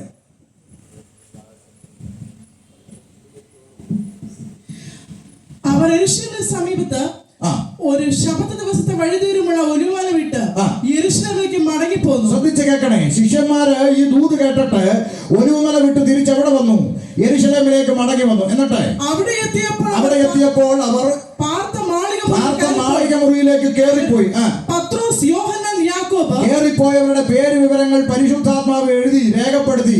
പത്രോസ്, യാക്കോബ്, യോഹന്നാൻ, അന്ത്രയോസ്, ഫിലിപ്പോസ്, തോമസ്, ബർത്തലോമായി, മത്തായി, അൽഫയുടെ മകനായ യാക്കോബ്, എരുവുകാരനായ ശീമോൻ, യാക്കോബിന്റെ മകനായ യൂദ, ഇവരെല്ലാവരും സ്ത്രീകളോടും യേശുവിന്റെ അമ്മയായ മറിയയോടും അവന്റെ സഹോദരന്മാരോടും ഒപ്പം ഒരുമനപ്പെട്ട് പ്രാർത്ഥന കഴിച്ചു വന്നു. അപ്പൊ അങ്ങോട്ട് കയറിപ്പോയവരുടെ ലിസ്റ്റ് കൃത്യമായി എഴുതി വെച്ചു. പത്രോസ് ലീഹയുണ്ട്, തോമാസ് ലീഹയുണ്ട്, യൂദാസ് ലീഹയുണ്ട്, ശിഷ്യഗണങ്ങളുണ്ട്, യേശുവിന്റെ അമ്മയായ മറിയ ഉൾപ്പെടുന്ന സംഘം ഒരുമനപ്പെട്ട് പ്രാർത്ഥന കഴിച്ചു മാളിക മുറിയിൽ. അങ്ങനെ പ്രാർത്ഥിച്ചുകൊണ്ടിരുന്നപ്പോൾ എന്ത് സംഭവിച്ചു? 2-ാം അധ്യായം 1-ാം വാക്യം. വന്നപ്പോൾ എല്ലാവരും ഒരു സ്ഥലത്ത് ഒന്നിച്ചു കൂടിയിരുന്നു. ഒന്ന് ശ്രദ്ധിച്ചേ. പത്രോസ്, യാക്കോബ്, യോഹന്നാൻ, അന്ത്രയോസ്, ഫിലിപ്പോസ്, തോമസ്, ബർത്തലോമായി, മത്തായി, അൽഫയുടെ മകനായ യാക്കോബ്, എരുവുകാരനായ ശീമോൻ, യാക്കോബിന്റെ മകനായ യൂദ, ഇവരെല്ലാവരും സ്ത്രീകളോടും യേശുവിന്റെ അമ്മയായി മറിയയും അടങ്ങുന്ന സംഘം ഉൾപ്പെടെ അവൻ മാളിക മുറിയിൽ പ്രാർത്ഥിച്ചുകൊണ്ടിരിക്കുമ്പോൾ പെന്തക്കോസ്ത് പെരുന്നാൾ ദിവസം വന്നു. പ്രാർത്ഥിച്ചുകൊണ്ടിരുന്നപ്പോൾ അവരുടെ ഇടയിലേക്ക് കുറച്ച് പെന്തക്കോസ്തുകാർ വന്നെന്നല്ല, പെന്തക്കോസ്ത് പെരുന്നാൾ ദിവസം വന്നു. മനസ്സിലായോ? പെന്തക്കോസ്തുകാർ അവരുടെ ഇടയിലോട്ട് കയറി വന്നെന്നല്ല, പെന്തക്കോസ്ത് പെരുന്നാൾ ദിവസം 50-ാം പെരുന്നാൾ ദിവസം വന്നു. ആ പെരുന്നാൾ ദിവസം വന്നപ്പോൾ അവർ ഒരു സ്ഥലത്ത് ഒന്നിച്ചു കൂടിയിരുന്നു. അപ്പോൾ എന്ത് സംഭവിച്ചു? വായിക്കാം. പെട്ടെന്ന് കൊടിയ കാറ്റടിക്കുന്ന പോലെ ആകാശത്തു നിന്നൊരു മുഴക്കമുണ്ടായി. അവർ ഇരുന്നിരുന്ന വീട് മുഴുവനും നിറച്ചു. അഗ്നിജ്വാല പോലെ പുലർന്നിരിക്കുന്ന നാവുകൾ അവർക്ക് പ്രത്യക്ഷമായി. അവർ ഓരോരുത്തരുടെ മേൽ പതിഞ്ഞു. എല്ലാവരും പരിശുദ്ധാത്മാവ് നിറഞ്ഞവരായി. ആത്മാവ് അവർക്ക് ഉച്ചരിപ്പാൻ നൽകിയതുപോലെ അന്യഭാഷകൾ സംസാരിച്ചു തുടങ്ങി. പറഞ്ഞേ, എന്ത് സംസാരിച്ചു തുടങ്ങി? അന്യഭാഷ സംസാരിക്കാൻ തുടങ്ങി. ഒരു കുഞ്ഞു ചോദ്യം, അന്യഭാഷ സംസാരിക്കുന്ന കൂട്ടത്തെയാണ് നമ്മുടെ നാട്ടുകാർ എന്ന് വിളിക്കുന്നത്? പറ. പെന്തക്കോസ്. അങ്ങനെയാണെങ്കിൽ 1-ാമത്തെ പെന്തക്കോസുകാരൻ പത്രോസ് അല്ലേ? അല്ലേ? 1-ാമത്തെ പെന്തക്കോസുകാരൻ തോമാസ്, 1-ാമത്തെ പെന്തക്കോസുകാരൻ യൂദാസ് ലീഹ അല്ലേ? 1-ാമത്തെ പെന്തക്കോസുകാരി മറിയ അല്ലേ? ഇവരെല്ലാം അവിടെ അന്യഭാഷ പറഞ്ഞെന്നല്ലേ എഴുതിയേക്കുന്നേ? പത്രോസ്, യാക്കോബ്, യോഹന്നാൻ, അന്ത്രയോസ്, ഫിലിപ്പോസ് അല്ലേ? തോമസ്, ബർത്തലോമായി, മത്തായി, ഇവരെല്ലാവരും അടങ്ങുന്ന സംഘം, മറിയ ഉൾപ്പെടുന്ന സംഘം അന്യഭാഷകളിൽ സംസാരിച്ചു തുടങ്ങി എന്നാണ് എഴുതിയിരിക്കുന്നത്. അതുകൊണ്ട് പെന്തക്കോസുകാർക്ക് അമ്മയില്ലെന്ന് ആരെങ്കിലും പറഞ്ഞാൽ കൂളായിട്ട് പറയണം, നിങ്ങളുടെ പള്ളി ഫോട്ടോയേ ഉള്ളൂ, ഞങ്ങളുടെ കൂടെ ജീവനോടിരുന്ന അന്യഭാഷ പറഞ്ഞത്. പിന്നെ എല്ലാവരും ഒരുമിച്ചിരുന്ന ആത്മാവിൽ അന്യഭാഷ പറഞ്ഞു തുടങ്ങി. ആ പരിശുദ്ധാത്മാവിന്റെ നിറവിൽ ഒരാൾ പ്രസംഗിക്കാൻ എഴുന്നേറ്റെന്ന്. ആരാ? 1-ാമത്തെ പോപ്പെന്ന് ചില ക്രിസ്ത്യാനികൾ വിശ്വസിക്കുന്ന 1-ാമത്തെ പത്രോസ് ലീഗ പോപ്പ്, മാർപ്പാപ്പ എന്നൊക്കെ പറയുന്ന നല്ലത്, മോശമൊന്നുമല്ലല്ലോ, ഇരിക്കട്ടെ. പത്രോസ് ആത്മാവിന്റെ നിറവിൽ എഴുന്നേറ്റ് ഒറ്റ പ്രസംഗം. എന്ത് സംഭവിച്ചെന്ന് എല്ലാവരും ഒന്നുകൂടെ ഒന്ന് ഓർപ്പിക്കാം. എന്ത് സംഭവിച്ചു? 2:37. ഇത് കേട്ടിട്ട് അവർ ഹൃദയത്തിൽ കുത്തുകൊണ്ട്. പത്രോസ് ലീഗായുടെ പ്രസംഗം കേട്ടപ്പോൾ കേട്ടവരുടെ ഹൃദയത്തിൽ എന്തുകൊണ്ട് സഭ പറഞ്ഞ്? ഒന്ന് പറഞ്ഞ്. കുത്തുകൊണ്ടെന്നാ. ദൈവമക്കളെ, നിങ്ങളുടെ കയ്യിലിരിക്കുന്ന പുസ്തകത്തെ ഉള്ള കാര്യം ഞാൻ പറയുന്നത്. അവൻ ആത്മാവിൽ നിറഞ്ഞവൻ ആത്മപൂർണനായി പ്രസംഗിച്ചപ്പോൾ കേട്ടവരുടെ ഹൃദയത്തിൽ എന്തുകൊണ്ടെന്നാ? കുത്തുകൊണ്ടു. നിങ്ങളുടെ ആരെങ്കിലും ബൈബിളിൽ ഇക്കിളി കൊണ്ടെന്നുണ്ടോ? ഉണ്ടോന്ന്? ഇല്ല. മനസ്സിലായോ? അപ്പോൾ ഒരു കാര്യം പന്തലിലിരിക്കുന്നവർ സമ്മതിച്ചേച്ച് ഇവിടുന്ന് ഇറങ്ങി പോകണം. എന്താ? പുസ്തകത്തിൽ പറയുന്ന യേശുക്രിസ്തു വാഗ്ദത്തം ചെയ്ത പിതാവിൽ നിന്ന് പുറപ്പെട്ട ബൈബിളിൽ പറയുന്ന പരിശുദ്ധാത്മാവ് നിറഞ്ഞവൻ ആത്മനിറവിൽ പ്രസംഗിച്ചാൽ കേൾക്കുന്നവർക്ക് എന്തുകൊള്ളും? കുത്തുകൊള്ളും. അപ്പൊ കുത്തുകൊള്ളുമ്പോ ഓർത്തോണം, പ്രസംഗിക്കുന്നവൻ ഏതാത്മാവിലാ? പരിശുദ്ധാത്മാവിൽ. പക്ഷെ നമുക്കിപ്പോ ആ ആത്മാവ് വേണ്ട. നമുക്കിപ്പോ കുത്തുകൊള്ളുന്ന പ്രസംഗമൊന്നും വേണ്ട. പുള്ളി അങ്ങ് കുത്തുവാന്നേ. നമുക്കിപ്പോൾ കുത്തുന്ന പ്രസംഗമൊന്നും വലിയ താല്പര്യമില്ല. ഇപ്പോഴത്തെ കൺവെൻഷൻ കഴിഞ്ഞ് വീട്ടിലോട്ടൊക്കെ പോകുമ്പോൾ ആളുകൾ ഫോൺ എടുത്ത് അയ്യോ 5 മിസ് കോളോ വിളിച്ചായിരുന്നു തോന്നുന്നു, വിളിച്ചായിരുന്നോടി, വിളിച്ച കൺവെൻഷൻ ആയിരുന്നു, അതാ എടുക്കാൻ. എങ്ങനെ ഉണ്ടായിരുന്നടി? അയ്യോ എന്ന് പറഞ്ഞായിരുന്നടി, ചിരി ചിരി ചിരി ചിരി ചിരി നടക്കട്ടെ, ചിരിക്കട്ടെ, നടക്കട്ടെ. ചിരിയൊക്കെ കരച്ചിലായി മാറുന്ന ഒരു ദിവസം താമസം പിന്നെ വരും. ഇപ്പൊ കുത്തുകൊള്ളലും വേണ്ട, മാനസാന്തരവും വേണ്ട. ചിരിച്ചിരിച്ചിരിക്കട്ടെ, ഇരിക്കട്ടെ. ഇതിനെല്ലാം ഒരു ഒടുക്കം ഉണ്ടല്ലോ. നേരത്തെ കർത്താവിന്റെ ദാസൻ പറഞ്ഞ പോലെ പാടി തുടങ്ങിയപ്പോ ഈച്ച ഉണ്ടായിരുന്നെങ്കിൽ ഇപ്പൊ ഈച്ച ഒന്നും ഇല്ലല്ലോ. എല്ലാം പറ്റിയിരിക്കുന്ന കണ്ടോ? ഇതുപോലെ പറ്റിയിരിക്കുന്ന ഒരു ദിവസം വരുമല്ലോ. എല്ലാ ചാട്ടത്തിനും എല്ലാ ബഹളത്തിനും ഒരു അവസാനം ഉണ്ടല്ലോ, അന്നേരം മനസ്സിലാകും. ആമേ പരിശുദ്ധാത്മാവ് നിറഞ്ഞവൻ ആത്മനിറവിൽ പ്രസംഗിച്ചപ്പോൾ കുത്തുകൊണ്ടു. പണ്ട് പിതാക്കന്മാരുടെ കാലത്ത് കൃത്യമായ ഒരു പഥ്യോപദേശം പ്രസംഗിച്ചപ്പോൾ കേട്ടവരുടെ ചങ്കത്ത് കയറി, മനസ്സിലായോ? അതിനുശേഷം മൈക്ക് കൈമാറുമ്പോൾ സഭാ ശുശ്രൂഷകൻ മൈക്ക് എടുത്തേച്ചൊരു വാക്ക് പറഞ്ഞു, ഇന്ന് പകൽക്കാലം കേൾക്കപ്പെട്ട ദൈവശബ്ദത്തിന് മുമ്പാകെ നമ്മെ തന്നെ സമർപ്പിക്കാമെന്ന് പറഞ്ഞപ്പോൾ ഈ കസേരയിലും ബെഞ്ചയിലും ഇരുന്നവരെല്ലാം കൂടെ നിലത്തോട്ട് മുട്ടുകുത്തി നിലവിളിച്ച് കരഞ്ഞു അനുദപിച്ചുകൊണ്ട് അവർ ദൈവസന്നിധിയിൽ ഏൽപ്പിച്ചു കൊടുത്ത അനുഭവത്തെ നോക്കിയിട്ട് പിതാക്കന്മാർ ഒരു വാക്ക് പറഞ്ഞു, ഇന്ന് സഭയിൽ വലിയ ഉണർവായിരുന്നെന്ന്. ആ പേര് മറക്കരുത്, ഉണർവായിരുന്നെന്ന്, റിവൈവലായിരുന്നെന്ന്. പിതാക്കന്മാർ പറഞ്ഞ റിവൈവൽ എന്താ? ജനം അനുദപിച്ച് ജീവനുള്ള ദൈവത്തിങ്കലേക്ക് തിരിഞ്ഞതിനെയാ അവർ ഉണർവെന്ന് വിളിച്ചത്. കാലം അങ്ങ് മാറിയപ്പോൾ പുതിയ ജനറേഷൻ വന്ന് ഉണർവ്, റിവൈവൽ ഫയർ. എന്താ? നാലെണ്ണം താഴോട്ട് മറിഞ്ഞു പോകണം നടുപൊടിയുന്നതിനെ ഇപ്പൊ ഉണർവെന്ന് വിളിക്കുന്നത്. മനസ്സിലായോ? എങ്ങനെയൊക്കെ മാറിപ്പോയെന്ന് ചിന്തിച്ചു നോക്ക്. അനുതാപമില്ല, മടങ്ങി വരവില്ല, കുറ്റവും കുറവും ഒന്നും പറയണ്ട. എല്ലാം വെച്ചുകൊണ്ടിരിക്കുക. എന്താ? സ്നാനപ്പെട്ട് കഴിഞ്ഞാൽ വലിച്ചെടുത്തോണ്ട് പോകുമെന്നുള്ള വിശ്വാസം അകത്ത് കയറിയതാ പ്രശ്നം. ഇന്ന് രാത്രി അങ്ങനെ ഒരു വിശ്വാസം കൊണ്ടിരിക്കുന്നെങ്കിൽ തെറ്റിപ്പോയി. സ്നാനപ്പെട്ടതിനെ എല്ലാം കൂടെ വലിച്ചോണ്ട് പോകാൻ അല്ല യേശു വരുന്നത്. അല്ല, ഈ ചുമ്മാ പറഞ്ഞിട്ട് പോകുമല്ല, ഇച്ചിരി കഴിയട്ടെ, അതിലോട്ടാ വരുന്നത്. സ്തോത്രം. അങ്ങനെ ഒരു ധാരണയാ ഈ സകല വിഷയത്തിന്റെ കാരണം. പഥ്യവചനവും പഥ്യോപദേശവും ഒന്നും ഇപ്പൊ വേണ്ട. ഇപ്പൊ നമുക്ക് കേൾക്കുമ്പോൾ സന്തോഷം വരുന്ന കാര്യങ്ങളാ ഇഷ്ടം. അതുകൊണ്ട് ഇന്ന് രാത്രി പറയാം, നിന്റെ ഇഷ്ടത്തിനല്ല ദൈവത്തിന്റെ പ്രമാണം. അതുകൊണ്ട് ഓർത്തോണം, കേട്ടവരുടെ ഹൃദയത്തിന്റെ അകത്ത് കുത്തുകൊണ്ടെന്ന പരിശുദ്ധാത്മാവ് നിറഞ്ഞവൻ ആത്മനിറവിൽ പ്രസംഗിച്ചപ്പോൾ ഇരുവായ്ത്തലയുള്ള ഏത് വാളിനേക്കാളും മൂർച്ചയേറിയതും സദ്യമജ്ജ മാംസങ്ങളെ വേർപിടിവിക്കും വരെ തുളച്ചു ചെല്ലുന്ന ജീവന്റെ വചനം അകത്തോട്ട് തുളച്ചു കയറി കുത്തുകൊണ്ടെന്ന്. കുത്തുകൊണ്ടവരെന്താ എഴുതച്ചാ? പ്രസംഗിച്ച് ഉപദേശിയുടെ കൊങ്ങായിക്ക് പിടിച്ചെന്നാണോ? വായിര് ഇത് കേട്ടിട്ട് ഹൃദയത്തിൽ കുത്തുകൊണ്ട് പത്രോസിനോട് ശേഷം അപ്പോസ്തലന്മാരോടും സഹോദരന്മാരെ പുരുഷന്മാരെ ഞങ്ങൾ എന്ത് ചെയ്യണമെന്ന് ചോദിച്ചു. കുത്തുകൊള്ളുന്നെങ്കിൽ പ്രസംഗിച്ചവന്റെ കൊങ്ങായിക്ക് പിടിക്കുക അല്ല വഴി. കുത്തുകൊള്ളുന്നെങ്കിൽ ചോദിക്കണം, ദൈവമേ ഞാൻ എന്ത് ചെയ്യണം?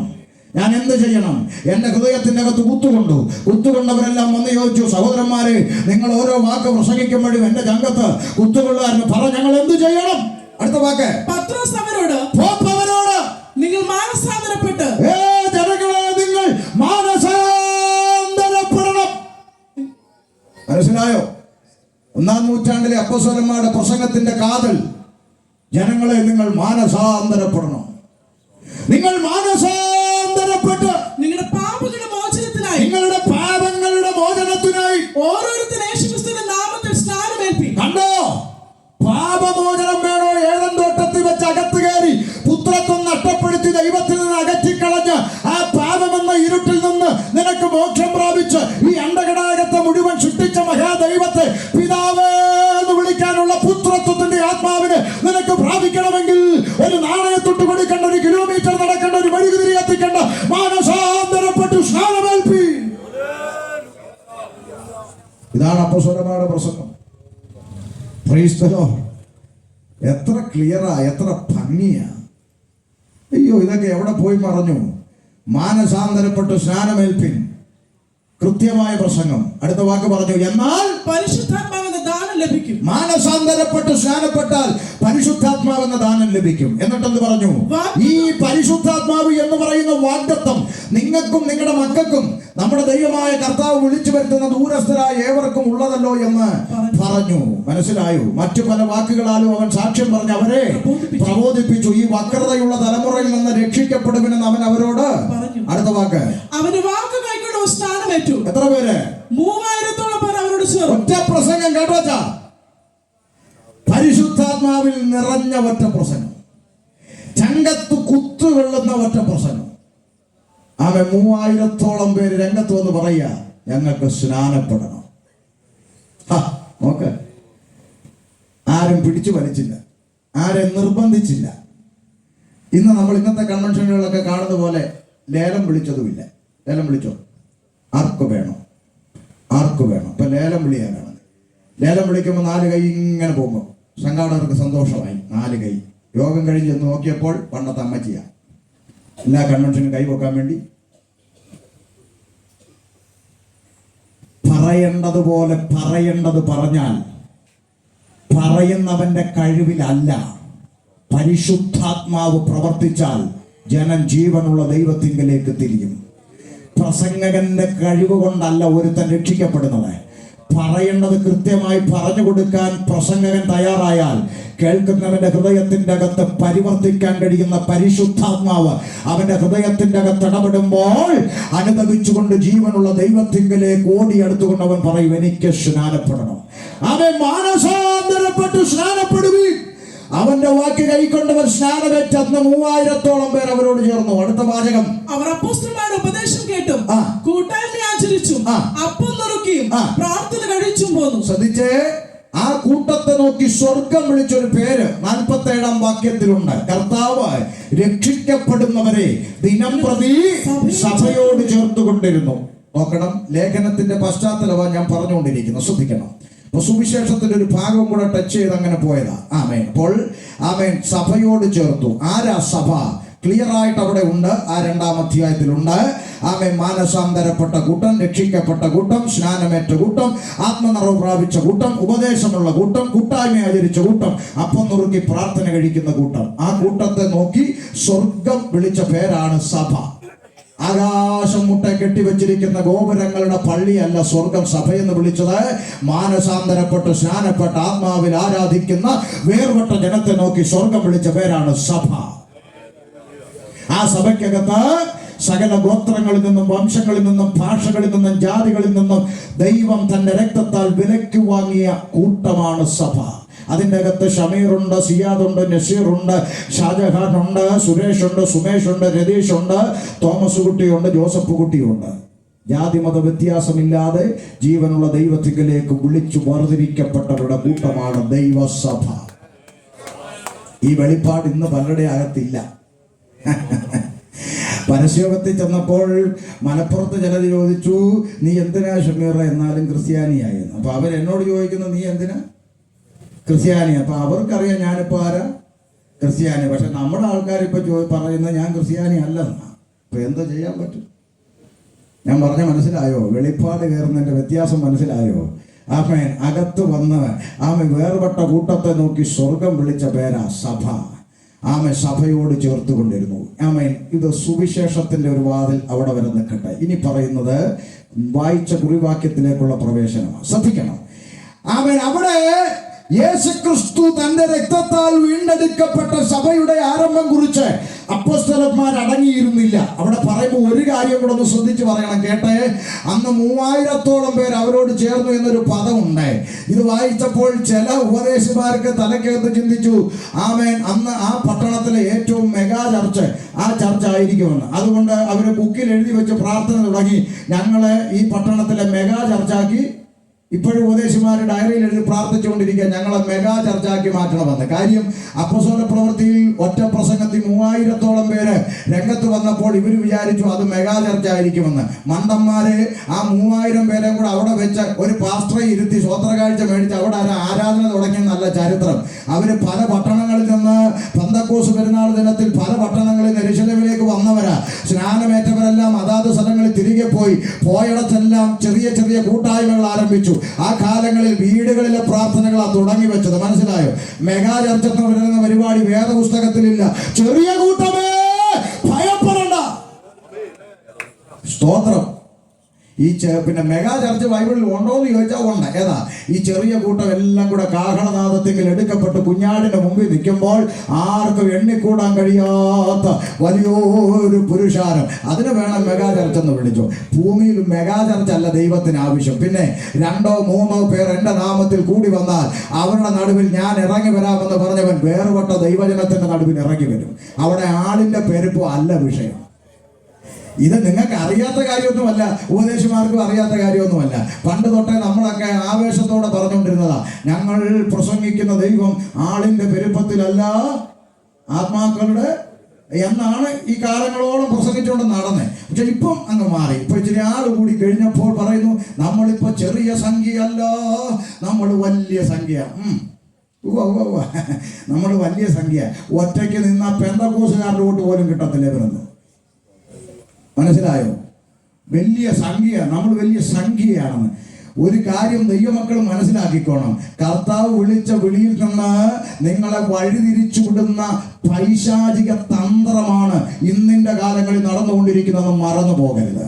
അതുകൊണ്ട് നമ്മുടെയൊക്കെ നേതാക്കന്മാരെന്ന് പറയുന്ന ദർശനം മങ്ങിയ, ദർശനം നഷ്ടപ്പെട്ട, പിശാചിനാൽ പിടിക്കപ്പെട്ട, ശൗലിന്റെ ആത്മാവ് ബാധിച്ച ഈ ദുരാത്മാക്കൾ, വഴിതെറ്റിക്കുന്ന കള്ളയിടയന്മാർ നിങ്ങളെ നിത്യതയിൽ നിന്ന് അകറ്റിക്കളയാൻ ശ്രമിച്ചാൽ സ്നേഹത്തോടെ സഹോദരങ്ങളോട് പറയട്ടെ, വീണു പോകരുത്, വഞ്ചിക്കപ്പെട്ടു പോകരുത്.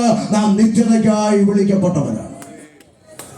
പണ്ട് അപ്പച്ചന്മാര് പറഞ്ഞു, ദൈവമക്കളെ വല്ലവിധേനെ നമ്മൾ നിത്യതയിലെത്തണമെന്ന്. ഇന്നത് മാറ്റി വല്ലവിധേനെ നിയമസഭയിലെത്തണം. Praise the Lord. ചിലർക്ക് ഇഷ്ടപ്പെടുന്നില്ല, എനിക്കറിയാം. കാര്യം ഈ അടിമകൾക്ക് ഇഷ്ടപ്പെടത്തില്ല. അവർക്ക് കർത്താവിനോടല്ല സ്നേഹം, ഈ നേതാക്കന്മാരോട്. അവർ അടിമകളാണ്.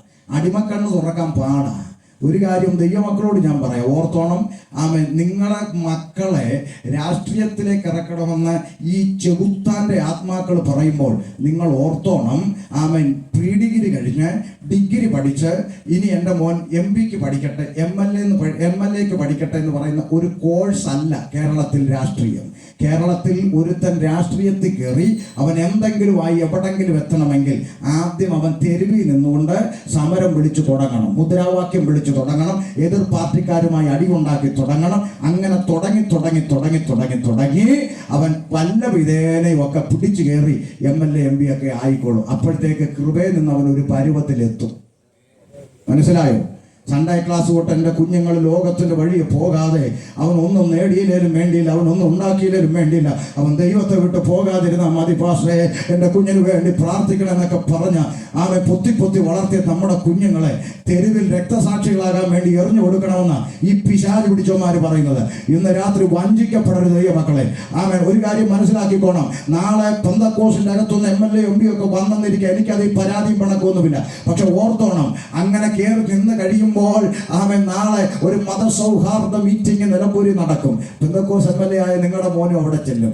കാണാൻ നിങ്ങളും ചെന്നിരിക്കും. അപ്പോൾ മോൻ അവിടെ നിന്നുകൊണ്ട് പറയും, കൃഷ്ണനും ക്രിസ്തുവും മുഹമ്മദും എല്ലാം ഒന്ന് തന്നെയാണ്, നമ്മൾ ഇതിനെ ഒന്നും വേർതിരിച്ച് കാണണ്ട, മതസൗഹാർദ്ദമാണ് നമുക്ക് ആവശ്യമെന്ന് പറയും. അപ്പൊ നിങ്ങൾ അവിടെ ഇരുന്ന് ഹല്ലേലൂയ എന്ന് പറയണം. കേട്ടോ? അത്രയും പറഞ്ഞ് ഞാൻ വിടുക. കാര്യം എന്തെന്നറിയാമോ? ഈ വഴി പ്രസംഗിക്കുന്നവൻ സത്യം വിളിച്ചു പറഞ്ഞാലും അത് കേൾക്കണ്ട. റവയും മൈദായും ഒക്കെ വിവരക്കേട് വിളിച്ചു പറഞ്ഞാൽ അവിടെ ഇരുന്ന് കൈയടിക്കുന്ന ജനങ്ങളുടെ അവസ്ഥ കാണുമ്പോൾ സഹതാപമല്ലാതെ വേറെ എന്താ ഇതിനകത്ത് തോന്നണ്ടോ എന്ന് പറ. ഇതിനകത്തിരിക്കുന്ന വചനപരിജ്ഞാനമുള്ള ഒരൊറ്റ ദൈവദാസന്മാരെ ഒറ്റയ്ക്ക് വിളിച്ച് ചോദിച്ചാൽ ഇവർ പറയും, അതെ പാസ്റ്റർ നിങ്ങൾ പറഞ്ഞ ശരിയാ, 100% ശരിയാണ്. പക്ഷെ കൂട്ടത്തിൽ വിളിച്ച് ചോദിക്കുമ്പോൾ ഇവർ പറയും മിണ്ടത്തില്ല. മനസ്സിലായോ? അതങ്ങനാ. കാര്യം എന്താ? ഈ സ്ഥാനമാനങ്ങൾ ചിലരെയൊക്കെ സ്ഥലം മാറ്റിക്കളത് പേടിപ്പിക്കും. ഞാനൊരു കാര്യം ദൈവദാസന്മാരോട് പറയാം, ദൈവദാസന്മാരെ, ശുശ്രൂഷയ്ക്ക് വിളിച്ചത് ദൈവമാണെന്ന ബോധ്യമുണ്ടെങ്കിൽ, ശുശ്രൂഷയ്ക്ക് നിർത്തിയത് ദൈവമാണെന്ന ബോധ്യമുണ്ടെങ്കിൽ, തെരുവി പ്രസംഗിക്കേണ്ടി വന്നാലും ഒറ്റയ്ക്ക് നിൽക്കേണ്ടി വന്നാലും എൻ്റെ കർത്താവ് പട്ടിണി കിടത്തത്തില്ലെന്നും ഒരുത്തന്റെ മുമ്പിൽ കൈ നീട്ടാൻ എൻ്റെ ദൈവം അനുവദിക്കത്തില്ലെന്നും സ്വർഗത്തിലെ ദൈവത്തെ വിശ്വസിക്കാൻ കഴിയുമെങ്കിൽ ആ ദൈവം പോറ്റിക്കൊള്ളും. അത് തിയോളജി അല്ല, എൻ്റെ അനുഭവമാണ്. ദൈവം പോറ്റിക്കൊള്ളും. അല്ലെ, എനിക്കിപ്പോഴും മനസ്സിലാകാത്തൊരു കാര്യം പറയട്ടെ. ലോകാവസാനത്തോളം എല്ലാ നാളും ഡേ ബൈ ഡേ ഞാൻ നിങ്ങളുടെ കൂടെ ഉണ്ടെന്ന് പറഞ്ഞ കർത്താവിന്റെ വാക്ക് വിശ്വസിക്കാൻ മേല. പാർട്ടിക്കാരൻ വന്നിട്ട് പറയാ, നിങ്ങൾ വിഷമിക്കണ്ട, ഞങ്ങൾ ഞങ്ങളുടെ പാർട്ടി നിങ്ങളോടൊപ്പം ഉണ്ട്. അവരുടെ വാക്ക് വിശ്വസിക്കാം. ജീവനെ തന്ന കർത്താവിന്റെ വാക്ക് എങ്ങോട്ടായി പോകുന്നത്? 10ാം ക്ലാസ്സിൽ നിന്ന് അംഗൻവാടിയിലേക്ക് പോകല്ലേ? ഇന്ന് രാത്രി നിത്യതയ്ക്ക് വേണ്ടി ഒരുങ്ങിക്കും.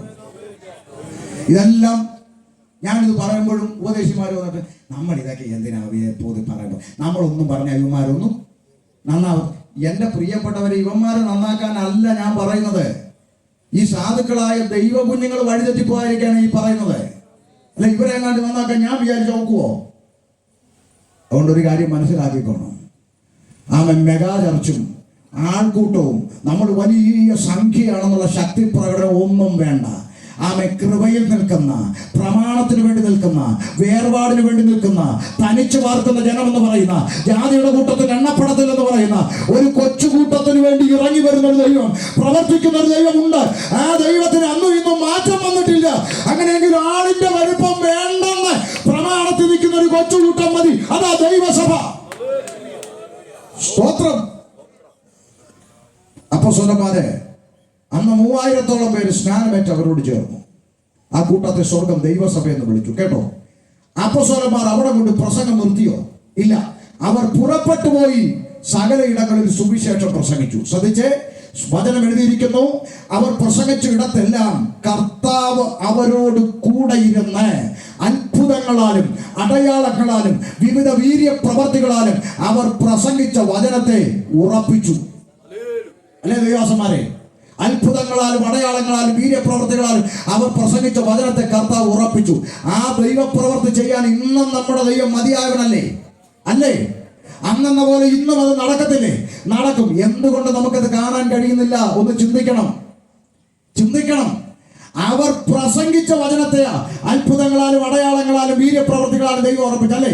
അങ്ങനെയാണെങ്കിൽ അവർ എന്തായിരുന്നു പ്രസംഗിച്ചതെന്ന് പഠിക്കണം. അവരെന്താ പ്രസംഗിച്ച വചനം? ബിസിനസ് തകർച്ചയോ, ഭാരപ്പെടണ്ട, കടഭാരമോ, ശങ്കിക്കണ്ട, ഇങ്ങോട്ട് പോരുവിൻ, യേശു ഉണ്ട്. അങ്ങനെയാണോ അവർ പ്രസംഗിച്ചേ? അല്ല. നിങ്ങൾ ക്രൂശിച്ചു കൊന്ന ആ യേശു ക്രിസ്തു ഉണ്ടല്ലോ, അവൻ തന്നെയാണ് മശിഹ. പിതാവായ ദൈവം അവനെ ഉയർപ്പിച്ചു. അതിന് ഞങ്ങൾ സാക്ഷികളാണ്. മറ്റൊരുത്തനിലും രക്ഷയില്ല. മാനവജാതിക്ക് രക്ഷ പ്രാപിപ്പാൻ ആകാശത്തിന്റെ കീഴിൽ മനുഷ്യരുടെ ഇടയിൽ യേശു ക്രിസ്തു എന്ന ഏകനാമമല്ലാതെ, ഏക സത്യ സുവിശേഷമല്ലാതെ മറ്റൊരു രക്ഷാമാർഗം ഈ കൃതിയിൽ ഇല്ലവേ ഇല്ലെന്ന് അഭിമാനത്തോടെ ശിക്ഷകണം പ്രസംഗിച്ചപ്പോൾ കർത്താവ് അവരോട് കൂടെ ഇരുന്നു. ആ ദൈവപ്രവൃത്തി ഇന്നും ദൈവം ചെയ്യുന്നു. കേട്ടോ. അയ്യോ, എവിടെ ഭാഷ? ഞങ്ങളത് കാണുന്നില്ല. നിങ്ങളത് കാണാത്തെന്നറിയാമോ? ഈ കേരളത്തിന്റെ അകത്ത് കച്ചവടക്കാർ കയറിയപ്പോ ദൈവം അങ്ങ് ഇറങ്ങി. കേരളത്തിൽ കച്ചവടക്കാർ കയറി 1000, 2000, 3000 കൊടുത്തിട്ട് ആ ഓരോരുത്തരെ കൊണ്ടുവന്ന് വേഷം കെട്ടി അഭിനയിപ്പിക്കാൻ തുടങ്ങി. ഞാൻ മുണന്തനാണെന്ന് പറയണം, 2000 രൂപ തന്നെ. കച്ചവടക്കാരെ കൊണ്ടുവന്ന് ഈ കേരളത്തിലെ മുഴുവൻ വിശ്വാസികളെ പൊട്ടന്മാരാക്കി, മണ്ടന്മാരാക്കിക്കൊണ്ട് ഒരുത്തൻ കച്ചവടം നടത്തി തിരുവനന്തപുരം മുതൽ കാസർഗോഡ് വരെ ഓടി നടന്നു. ആംബുലൻസിൽ നിന്ന് രോഗികളെ ഇറക്കി സൗഖ്യമാക്കുന്നു എന്ന് പറഞ്ഞ് നടന്നു. അന്നും പൊട്ടനെ പോലെ അവൻ ഇതുപോലുള്ള വേദികളിൽ നിലമ്പൂര് വരെ, ഈ കുട്ടിക്കടവ് IPC-യിൽ കാലങ്ങൾക്ക് മുമ്പ് പ്രസംഗിക്കുമ്പോൾ വരെ ഞാൻ അവിടെയെല്ലാം അന്നും ഇന്നും എന്നും പറഞ്ഞുകൊണ്ട് നടന്നു. ഇതെല്ലാം വഞ്ചനയാണ്, വ്യാജമാണ്, ഇവരൊക്കെ കള്ളന്മാരാണ്, ദൈവമക്കൾ തിരിച്ചറിയണമെന്ന്. അപ്പോഴും ഉപദേശിമാരെ എന്നെ പകച്ചു. കാലം മുന്നോട്ട് പോയപ്പോൾ സ്വർഗം തെളിയിച്ചു. ജനത്തെ പറ്റിച്ച് സ്വോത്രകാഴ്ച മാറിക്കൊണ്ട് ഓടിയവൻ ഇപ്പൊ കത്തോലിക്ക പോയി. മനസ്സിലായോ? ഞങ്ങളൊക്കെ ഇപ്പോഴും ഇവിടെ തന്നെ ഉണ്ട്. എന്തൊക്കെ പറഞ്ഞാലും വചനം പ്രസംഗിക്കുന്നവർ ഇവിടെ കാണും. അതുകൊണ്ട് മനസ്സിലാക്കിക്കോണം, വ്യാജമായ അടയാളങ്ങളും വ്യാജമായ അത്ഭുതങ്ങൾക്കും പിറകിലല്ല ദൈവം. ആമേ, സത്യവചനം യഥാർത്ഥമായി പ്രസംഗിക്കപ്പെട്ടിടത്ത് ദൈവപ്രവൃത്തി വെളിപ്പെട്ടു. ഇന്നും നിങ്ങൾക്കത് കാണണമെങ്കിൽ വർഷത്തിൽ ഒരു പ്രാവശ്യമെങ്കിലും നിങ്ങൾ നോർത്ത് ഇന്ത്യയിലോട്ടൊന്ന് പോകണം, വടക്കേ ഇന്ത്യയിലോട്ട് പോകണം. വടക്കേ ഇന്ത്യ വേല ചെയ്യുന്ന കർത്താവിൻ്റെ ദാസന്മാരെ ഹൃദയം കൊണ്ട് സെല്യൂട്ട് ചെയ്യുന്ന ആളാണ് ഞാൻ. കാര്യം ഞാൻ ഈ 4 കവലെ പരിശോധന നടത്തി കഴിയുമ്പോൾ എൻ്റെ ഹൃദയത്തിൽ ഒരു സന്തോഷമുണ്ട്. നമ്മൾ എന്തൊക്കെ കർത്താവിന് വേണ്ടി എന്തെങ്കിലുമൊക്കെ ചെയ്തല്ലോ ഒരു ചിന്തയുണ്ട്. പക്ഷേ നോർത്ത് ഇന്ത്യയിലേക്ക് ചെന്ന് അവിടുത്തെ ദൈവദാസന്മാരുടെ പ്രവർത്തനമൊക്കെ കാണുമ്പോൾ നമ്മൾ ചിന്തിക്കും, ദൈവമേ, നമ്മളൊന്നും ചെയ്യുന്നില്ല എന്ന് തോന്നിപ്പോകും. അത്രമാത്രം സല്യൂട്ട് കൊടുക്കേണ്ട നിലയിലാണ് വടക്കേ ഇന്ത്യയിലെ ദൈവദാസന്മാർ കഷ്ടപ്പെടുന്നത്. പക്ഷെ ആ കഷ്ടത്തിന്റെ നടുക്കൊരു ദൈവപ്രവൃത്തി ഉണ്ട്. നിങ്ങൾക്കറിയാമോ? ആമേ, വടക്കേ ഇന്ത്യയിലെ ഓരോ ഗ്രാമങ്ങളിലും വില്ലേജുകളിലും ഗാവുകളിലും ഒക്കെ ചെന്ന് ഒരു ഫേസ്ബുക്കിലും യൂട്യൂബിലും വാട്സാപ്പിലും ഇന്റർനെറ്റിലും ഒന്നും ഇല്ലാത്ത പാവപ്പെട്ട അപ്പച്ചന്മാർ, ഉപദേശിമാര്, വലിയ ഡിഗ്രിയും വിദ്യാഭ്യാസമൊന്നും ഇല്ലാത്തവരെ, അവർ ഈ ഗാവുകളിലൊക്കെ ചെന്ന് ആമേ സുബോധമില്ലാതെ ചങ്ങലക്കെട്ട് കിടക്കുന്നവനെയൊക്കെ ഒറ്റ പ്രാർത്ഥനയിൽ സ്വർഗത്തിലെ ദൈവം സൗഖ്യമാക്കുമ്പോൾ ഒരു ഗ്രാമം മുഴുവൻ യേശുവിന്റെ പിന്നാലെ ഒറ്റ സ്നാന ശുശ്രൂഷ എന്ന് പറയുന്നത് 400-500 പേരൊക്കെ ആമേൻ ഒന്നിച്ചിറങ്ങി നിന്ന് സ്നാനപ്പെടുന്ന രംഗം. ആമേൻ, ജനം മുഴുവൻ യേശുവിന്റെ പിന്നാലെ. പിന്നെ ചുമ്മാതാണോ സംഘികൾ കൊല്ലാൻ നടക്കുന്നേ? നിങ്ങളെന്താ വിചാരിച്ചേ? സംഘികൾ ചാണകം തീറ്റിക്കുന്ന പിന്നെ ചുമ്മാതാണോ? ആയിരങ്ങൾ യേശുവിന്റെ പിന്നാലെ ഇറങ്ങുകയാണ്. അത്ഭുതങ്ങളാലും അടയാളങ്ങളാലും വീര്യപ്രവർത്തികളാലും ലോകത്തിന്റെ നാനാ ഭാഗങ്ങളിൽ കർത്താവ് വചനത്തെ ഉറപ്പിച്ച് വൻ കാര്യങ്ങൾ ചെയ്തുകൊണ്ടിരിക്കുക. മലയാളികൾക്ക് അത് കാണാൻ പറ്റാത്തത്, നമ്മൾ സത്യം വിട്ട് ദൂരെ പോയി. നമ്മൾ ഈ നാടകക്കാരുടെ പുറകെ ഇറങ്ങി. ഇന്ന് രാത്രി ഒരു മടങ്ങി വരവിന് തയ്യാറാണെങ്കിൽ, അവൻ ദൈവത്തിങ്കലേക്കൊന്ന് തിരിച്ചു വരാൻ തയ്യാറാണെങ്കിൽ, ആദിമ നൂറ്റാണ്ടിലെ അനുഭവത്തിലേക്ക് മടങ്ങി വരാൻ തയ്യാറാണെങ്കിൽ, പഥ്യവചനത്തിന്റെ ഉപദേശത്തിലേക്ക് മടങ്ങി വരാൻ തയ്യാറാണെങ്കിൽ, വേർപാടിന്റെ ഉപദേശത്തിലേക്ക് മടങ്ങി വരാൻ ഇഷ്ടമുണ്ടെങ്കിൽ ആ ദൈവ പ്രവൃത്തി നമ്മുടെ ഇടയിലും വെളിപ്പെടും. അല്ലാത്ത പക്ഷം പ്രതീക്ഷിക്കണ്ട. ദൈവമൊക്കെ എന്നേ പോയി ഒരു സ്ഥലത്ത് വന്ന് അധ്വാനിച്ച് ആത്മാക്കളെ നേടി ഒരു വീട് വാടകയ്ക്ക് എടുത്ത് പ്രാർത്ഥന തുടങ്ങി സുവിശേഷ വിരോധികളുടെ അടിയും ഇടിയും ബഹളവും ഒക്കെ കൊണ്ട് സാധിച്ചൊരു ദൈവദാസൻ അവിടെ നിന്ന് കഷ്ടപ്പെട്ട് സഭ വളർത്തി ആത്മാക്കളെ നേടി. ആ ഒരു 50-55 പേര് അവിടെ കൂടി വന്നു. നല്ല കാശുള്ളവരൊക്കെ വരാൻ തുടങ്ങി. അങ്ങനെ അവര് അവിടെ ഒരു സ്ഥലത്ത് വസ്തു മേടിച്ച് ആലയമൊക്കെ വെച്ച് മനോഹരമായി ഒന്ന് സ്വൈര്യമായി സ്വസ്ഥമായപ്പോൾ നേതൃത്വം ഈ ഉപദേശി വിളിച്ചിട്ട് പറഞ്ഞു, ദൈവദാസന് ഒരു പ്രത്യേകം കൃപ ദൈവം തന്നിട്ടുണ്ട്, പുതിയ സ്ഥലങ്ങളിൽ ഇതുപോലെ അടികൊള്ളാനായിട്ട്. അതുകൊണ്ട് ദൈവദാസൻ അടുത്ത സ്ഥലത്തോട്ട് പൊക്കോന്ന് പറഞ്ഞിട്ട് ഇനിയിപ്പോൾ ഈ 100 പേരുടെ സ്വത്ര കാഴ്ച റവയ്ക്ക് എടുക്കണമല്ലോ, അതുകൊണ്ട് റവയെ അങ്ങോട്ട് വിട്ടേച്ച് പാവപ്പെട്ടവനെ അടി മേടിക്കാൻ അടുത്ത സ്ഥലത്തോട്ട് വിട്ടു. ആമേൻ. ഈ ദൈവദാസൻ അവിടുന്ന് കണ്ണു നിറഞ്ഞ് അവൻ ഇറങ്ങുമ്പോൾ മനസ്സുകൊണ്ടൊന്ന് ചോദിച്ചു, എന്നാലും എൻ്റെ ദൈവമേ, ഈ ഒരു ആയുസ് മുഴുവൻ കഷ്ടപ്പെട്ടേച്ച് കറിവേപ്പിന പോലെ അവരെന്നെ എടുത്തു കളഞ്ഞല്ലോ എന്ന് മനസ്സിൽ പറഞ്ഞപ്പോൾ സ്വർഗത്തിലെ കർത്താവ് അദ്ദേഹത്തോട് പറഞ്ഞു, എടാ അവർ എന്നെ എപ്പോഴേ പുറത്താക്കി, പിന്നല്ലേ നിന്നെ എന്ന്. ഞാൻ ഇല്ലാത്തടത്ത് എന്തിനാ നീ എന്ന്. പുള്ളി പാട്ടും പാടി പോയെന്നാ പറഞ്ഞ്, സന്തോഷത്തോടെ പോയെന്ന്. ഇന്ന് അനേക ഇടങ്ങളിൽ കർത്താവില്ല, കമ്മിറ്റിയേ ഉള്ളൂ. അതുകൊണ്ട് ഇന്ന് രാത്രി ഒരു മടങ്ങി വരവിന് തയ്യാറാണെങ്കിൽ ആ ദൈവപ്രവൃത്തി അന്നെന്ന പോലെ ഇന്നും വെളിപ്പെട്ട് കാണാം. കേട്ടോ, അത്ഭുതങ്ങളാലും അടയാളങ്ങളാലും വീര്യപ്രവൃത്തികളാലും കർത്താവ് വചനത്തെ ഉറപ്പിച്ചു. എന്തൊക്കെയാ സംഭവിച്ചത്? അപ്പസ്തല പ്രവൃത്തി പഠിക്കുമ്പോൾ കാണുന്നു, ഭൂതങ്ങൾ അലറിയോടുന്നു, ആത്മാക്കൾ വിടുവിക്കപ്പെടുന്നു, രോഗികൾ സൗഖ്യമാകുന്നു, വലിയ വീര്യപ്രവൃത്തികൾ നടക്കുന്നു. ശ്രദ്ധിച്ച്, ഈ വലിയ അത്ഭുതങ്ങളും അടയാളങ്ങളും കണ്ടതു നിമിത്തം ആമേൻ യഹൂദന്മാരിൽ പലരും ആരിൽ വിശ്വസിച്ചു? യേശുക്രിസ്തുവിൽ വിശ്വസിച്ചു. ജാതികളിൽ പലരും ആരിൽ വിശ്വസിച്ചു? യേശുക്രിസ്തുവിൽ വിശ്വസിച്ചു. അങ്ങനെ യഹൂദന്മാരിൽ നിന്നും ജാതികളിൽ നിന്നും വിശ്വസിച്ചവരുടെ കൂട്ടം എന്തായി മാറി? സഭയായി മാറി. അപ്പോസ്തല പ്രവൃത്തിയുടെ ചരിത്രം. വിശ്വസിച്ചിടത്തല്ല എന്തുണ്ടായി? സഭയുണ്ടായി. ഇന്ന് രാത്രി കേട്ടെ, ആ പറയപ്പെട്ട സഭകൾക്ക് എഴുതിയതാണ് എന്ത്? ലേഖനങ്ങൾ. അതുകൊണ്ട് ലേഖനങ്ങൾ അഡ്രസ് ചെയ്യുമ്പോൾ അതിന്റെ തലക്കെട്ട് എപ്പോഴും കാണാം, ഗലാത്യ സഭയിലെ വിശുദ്ധന്മാർ, എഫേസ്യ സഭയിലെ വിശ്വാസികളായ വിശുദ്ധന്മാർ, കൊലോസ്യ സഭയിലെ വിശ്വാസികളായ വിശുദ്ധന്മാർക്ക്, കൊരിന്തിലുള്ള യേശുക്രിസ്തുവിന്റെ രക്തത്താൽ വീണ്ടെടുക്കപ്പെട്ടവരും വിളിക്കപ്പെട്ടവരുമായ വിശുദ്ധന്മാരായവർക്ക് തന്നെ. അപ്പൊ ലേഖനങ്ങളെല്ലാം അഡ്രസ് ചെയ്യുന്നത് ആരെയാ? അകത്തു വന്ന വിശ്വാസികളായ വിശുദ്ധന്മാർക്കാണ് ലേഖനങ്ങൾ എഴുതുന്നത്. കേട്ടെ, ഒരു ചോദ്യം, ഈ ലേഖനങ്ങളിൽ സിംഹഭാഗം എഴുതിയിരിക്കുന്ന ആരാ ദൈവമക്കളെ? അപ്പോസ്തലനായ പൗലോസ് ആരാ? നിഴൽ തട്ടിയ രോഗികൾ സൗഖ്യമാകുന്ന കൃപാവരപ്രാപ്തൻ, 3-ാം സ്വർഗത്തോളം എടുക്കപ്പെട്ടെന്ന പണ്ഡിതന്മാർ വിലയിരുത്തുന്ന അഭിഷിക്തൻ, ആമേൻ കഴുത്തൊടിഞ്ഞ് മരിച്ചുപോയ യൂത്തിക്കോസിനെ ഉയർപ്പിച്ച കൃപാവര ശ്രേഷ്ഠൻ, ആമേൻ തന്റെ ഉറുമാല് കൊണ്ടിട്ടാൽ ഭൂതങ്ങൾ അലറിപ്പോകുന്ന കൃപാവര ശ്രേഷ്ഠനായ പൗലോസ് 14 ലേഖനങ്ങൾ എഴുതി. ചോദ്യം നിങ്ങളോട്, ഒരൊറ്റ ലേഖനത്തിലെങ്കിലും ഒരു പനി മാറിയത് എഴുതിയോ? ഒരൊറ്റ ലേഖനത്തിലെങ്കിലും ഒരു രോഗസൗഖ്യം എഴുതിയോ? ഒറ്റ ലേഖനത്തിലെങ്കിലും അപ്പോസ്തല പ്രവൃത്തി കാണുന്ന ഏതെങ്കിലും ഒരു അത്ഭുതത്തെ കുറിച്ച് എഴുതിയോ? ഇല്ല. അതെന്നാ ലേഖനം എഴുതുന്ന കാലമായപ്പം പൗലോസിന്റെ കൃപയൊക്കെ ആവിയായി പോയോ? പൗലോസിന്റെ കൃപയൊന്നും പോയിട്ടല്ല ദൈവമക്കളെ. പിന്നെന്താ? അകത്തു വന്നവന്റെ അടുക്കൽ ഇനി പ്രൊജക്റ്റ് ചെയ്യപ്പെടേണ്ടത് അത്ഭുതമല്ല, അടയാളമല്ല, വിടുതലല്ല, വീര്യപ്രവൃത്തിയല്ല. അകത്തു വന്നവനോട് ഇനി പഠിപ്പിക്കാൻ ഒന്നേ ഉള്ളൂ. ആമേൻ. ക്രിസ്തു മരിച്ചിട്ട് പിതാവിന്റെ മഹിമയാൽ ഉയർത്തെഴുന്നേറ്റ് ഉയരത്തിൽ ജീവിക്കുന്നത് പോലെ നിങ്ങളും ഭൂമിയിലുള്ളതല്ല, ഉയരത്തിലുള്ളത് തന്നെ ചിന്തിക്കണം. ആമേൻ. അതുകൊണ്ട് ഇനി അകത്തു വന്നവന്റെ മുമ്പിൽ പ്രൊജക്റ്റ് ചെയ്യേണ്ടത് ഒന്നേ ഉള്ളൂ, അത് നിത്യതയാണ്. എന്ത് പറ്റി നമ്മുടെ ജനത്തിന്? സ്തോത്രം. പൗലോസ് ലേഖനം എഴുതിയപ്പോൾ ഫിലിപ്പിയർക്ക് ലേഖനം എഴുതുമ്പോൾ എപ്പഫ്രോദിത്തോസിനെ കുറിച്ച് പറഞ്ഞ ഓർമ്മയുണ്ടോ? എപ്പഫ്രോദിത്തോസിന് മരിക്കത്തക്ക രോഗം പിടിച്ചു അല്ലേ? എന്നിട്ട് എന്താ പറഞ്ഞേ? ഞാനാരാമോ, ഞാൻ ചെന്നങ്ങോട്ട് കൈ വെച്ചോടനെ അവൻ ചാടി എഴുന്നേറ്റങ്ങ് നടന്ന് കരമടിച്ച് ദൈവത്തെ സ്തുതിച്ചാട്ടെന്നല്ലോ പറഞ്ഞോ? എപ്പഫ്രോദിത്തോസിന് മരിക്കത്തക്ക രോഗം പിടിച്ചു. പക്ഷേ എനിക്ക് ദുഃഖത്തിന്മേൽ ദുഃഖം വരാതിരിക്കാൻ കർത്താവ് അവനോട് കരുണ കാണിച്ചെന്ന് പറഞ്ഞ് വിഷയം വിട്ടു, ദൈവത്തിന് മഹത്വം കൊടുത്ത് വിഷയം വിട്ടു. ആമേൻ. എന്നാൽ അകത്ത് വന്നവരോട് വളരെ കൃത്യമായി മറ്റു പലയിടത്തും പൗലോസ് പറഞ്ഞ എന്താ? ആമേൻ, നിങ്ങൾ പകല് സമയത്തെന്ന പോലെ മര്യാദയുള്ളവരായി ജീവിച്ചു നിത്യതയിലെത്തണം. കേട്ടോണം. ഇനി പ്രധാനപ്പെട്ട 1-2 ചിന്ത പറഞ്ഞു നിർത്താം. പാസ്റ്ററെ രക്ഷിക്കപ്പെട്ടു, സ്നാനപ്പെട്ടു, അന്യഭാഷ പറഞ്ഞു, ഞങ്ങൾ സന്തോഷത്തോടെ ദൈവത്തെ ആരാധിച്ചു പോകുന്നു. ഇനിയിപ്പോൾ എന്താ?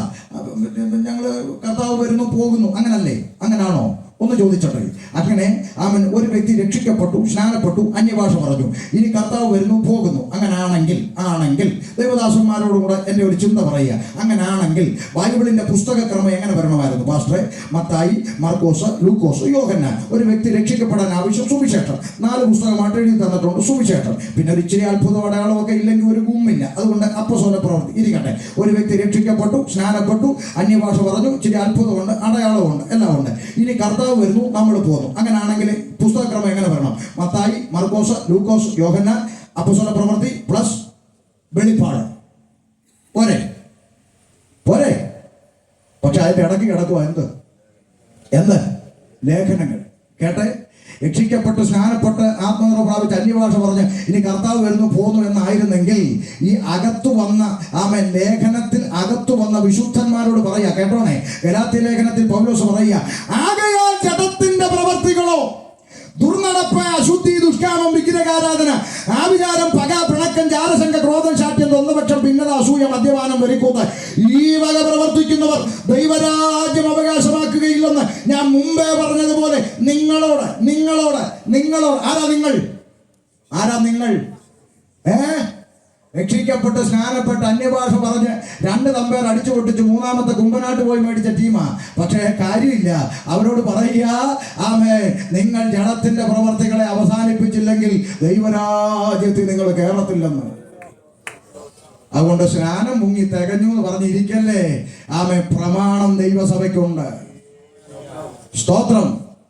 ഇനി ഒട്ടുമിക്ക പെന്തിക്കോസ്തുകാരുടെയും ബൈബിളിൽ കാണാൻ സാധ്യത ഇല്ലാത്തൊരു വാക്യം ഒന്ന് വായിച്ചേ. 1 കൊരിന്ത്യർ ലേഖനം 6-ാം അധ്യായം വായിച്ചോ. ചിലരുടെ ഒന്നും ബൈബിളിൽ ഇത് ഇല്ലാത്തതാണോ അതോ കാണാത്തതാണോ എന്ന് എനിക്ക് അറിഞ്ഞുകൂടാ. പക്ഷെ ഇന്ന് രാത്രിയെങ്കിലും ഇങ്ങനൊരു വാക്യം ഉണ്ടെന്നൊന്ന് ഓർമ്മപ്പെടുത്തിയേക്കാം. വായിച്ചോ. 1 കൊരിന്ത്യർ 6:1. നിങ്ങളിൽ ഒരുത്തിനും മറ്റൊരുത്തിനോട് ഒരു കാര്യമുണ്ടെങ്കിൽ വിശുദ്ധന്മാരുടെ മുൻപാകെയല്ല അഭക്തന്മാരുടെ മുമ്പിൽ വ്യവഹാരത്തിന് പോകുവാൻ തുനിയുന്നുവോ? നിങ്ങൾ വിശുദ്ധന്മാരല്ലേ? നിങ്ങളുടെ ഇടയിൽ ഒരു പ്രശ്നം ഉണ്ടാകത്തില്ലെന്ന് എന്തായാലും കർത്താവ് പറഞ്ഞില്ല. കർത്താവിന് അറിയാം നമ്മളൊക്കെ ആരാ. ഉണ്ടായാൽ അഭക്തന്മാരുടെ മുമ്പിൽ പരിഹാരത്തിന് പോകുന്നുവോ? അടുത്തത്, വിശുദ്ധന്മാർ ലോകത്തെ വിധിക്കുമെന്ന് അറിയുന്നില്ലയോ? നിങ്ങളൊക്കെ ആരാ പുള്ളിയെന്ന് നിങ്ങൾക്ക് ഇതുവരെ മനസ്സിലായില്ലെന്ന്. രക്ഷിക്കപ്പെട്ട് സ്നാനപ്പെട്ട് ദൈവകൃപയിലേക്ക് കടന്നു വന്ന് ശുശ്രൂഷകന്മാരെന്ന ലേവലിൽ നിൽക്കുന്ന നമ്മളോടൊക്കെ ചോദിക്കുക, ഈ ലോകത്തെ നാളെ വിധിക്കേണ്ടവരാ. നിങ്ങളെന്ന് നിങ്ങൾ അറിയുന്നില്ലേ? അടുത്തത്, ലോകത്തെ നിങ്ങൾ വിധിക്കുമെങ്കിൽ ഏറ്റവും ചെറിയ സംഗതികളെ വിധിപ്പാൻ നിങ്ങൾ അയോഗ്യരോ? അയ്യോ, ലോകത്തെ വിധിക്കാനായിട്ട് അധികാരത്തിൽ ലോകത്തിൽ ദൈവരാജ്യത്തിൽ വാഴുവാനിരിക്കുന്ന നിങ്ങൾക്ക് നിങ്ങളുടെ മുമ്പിൽ വരുന്ന ഈ കൊച്ചു കാര്യങ്ങളെ പരിഹരിക്കാൻ കഴിവില്ലാത്തവരാണെന്ന് പൗലോസ് ചോദിക്കുക. അടുത്തത്, നാം ദൂതന്മാരെ വിധിക്കുമെന്ന് നിങ്ങൾ അറിയുന്നില്ലയോ? അയ്യോ, ദൂതന്മാരെ പോലും വിധിക്കാൻ പവർ ലഭിച്ചവരാ നിങ്ങളെന്ന് നിങ്ങൾക്ക് അറിയത്തില്ലെന്ന്. അടുത്തത്, ഐഹിക കാര്യങ്ങളെ എത്രയധികം, എന്നാൽ നിങ്ങൾക്ക് ഐഹിക കാര്യങ്ങളെ കുറിച്ച് വ്യവഹാരമുണ്ടെങ്കിൽ വിധിപ്പാൻ സഭ ഗണ്യമാക്കാത്തവരെ ഇരുത്തുന്നുവോ? ഹലോ, സഭയുമായിട്ടൊരു ബന്ധമില്ലാത്ത ആളുകളെ നിങ്ങളുടെ പ്രശ്നം പരിഹരിക്കാൻ വിളിക്കുന്നുവെന്ന്. താമസം വിനാ ദൈവമായാൽ 1-2 ആഴ്ചക്കുള്ളിൽ അറിവ് ശരിയാണെങ്കിൽ സർക്കാർ നിയോഗിക്കുന്ന റിസീവർ വരുമെന്ന് ഭരിക്കാൻ. എല്ലാവർക്കും മനസ്സിലായിട്ടില്ല, ചിലർക്ക് മനസ്സിലായി, അത്ര ഞാൻ പറയുന്നുള്ളൂ. ഈ റിസീവർ ചാക്കോച്ചനാണോ രാമേന്ദ്രനാണോ മമ്മദൂട്ടിയാണോ എന്ന് സ്വർഗം അറിയുന്നു. ഇനി കുമ്പിട്ടിരുന്നോ? മനസ്സിലാകുന്നുണ്ടോ?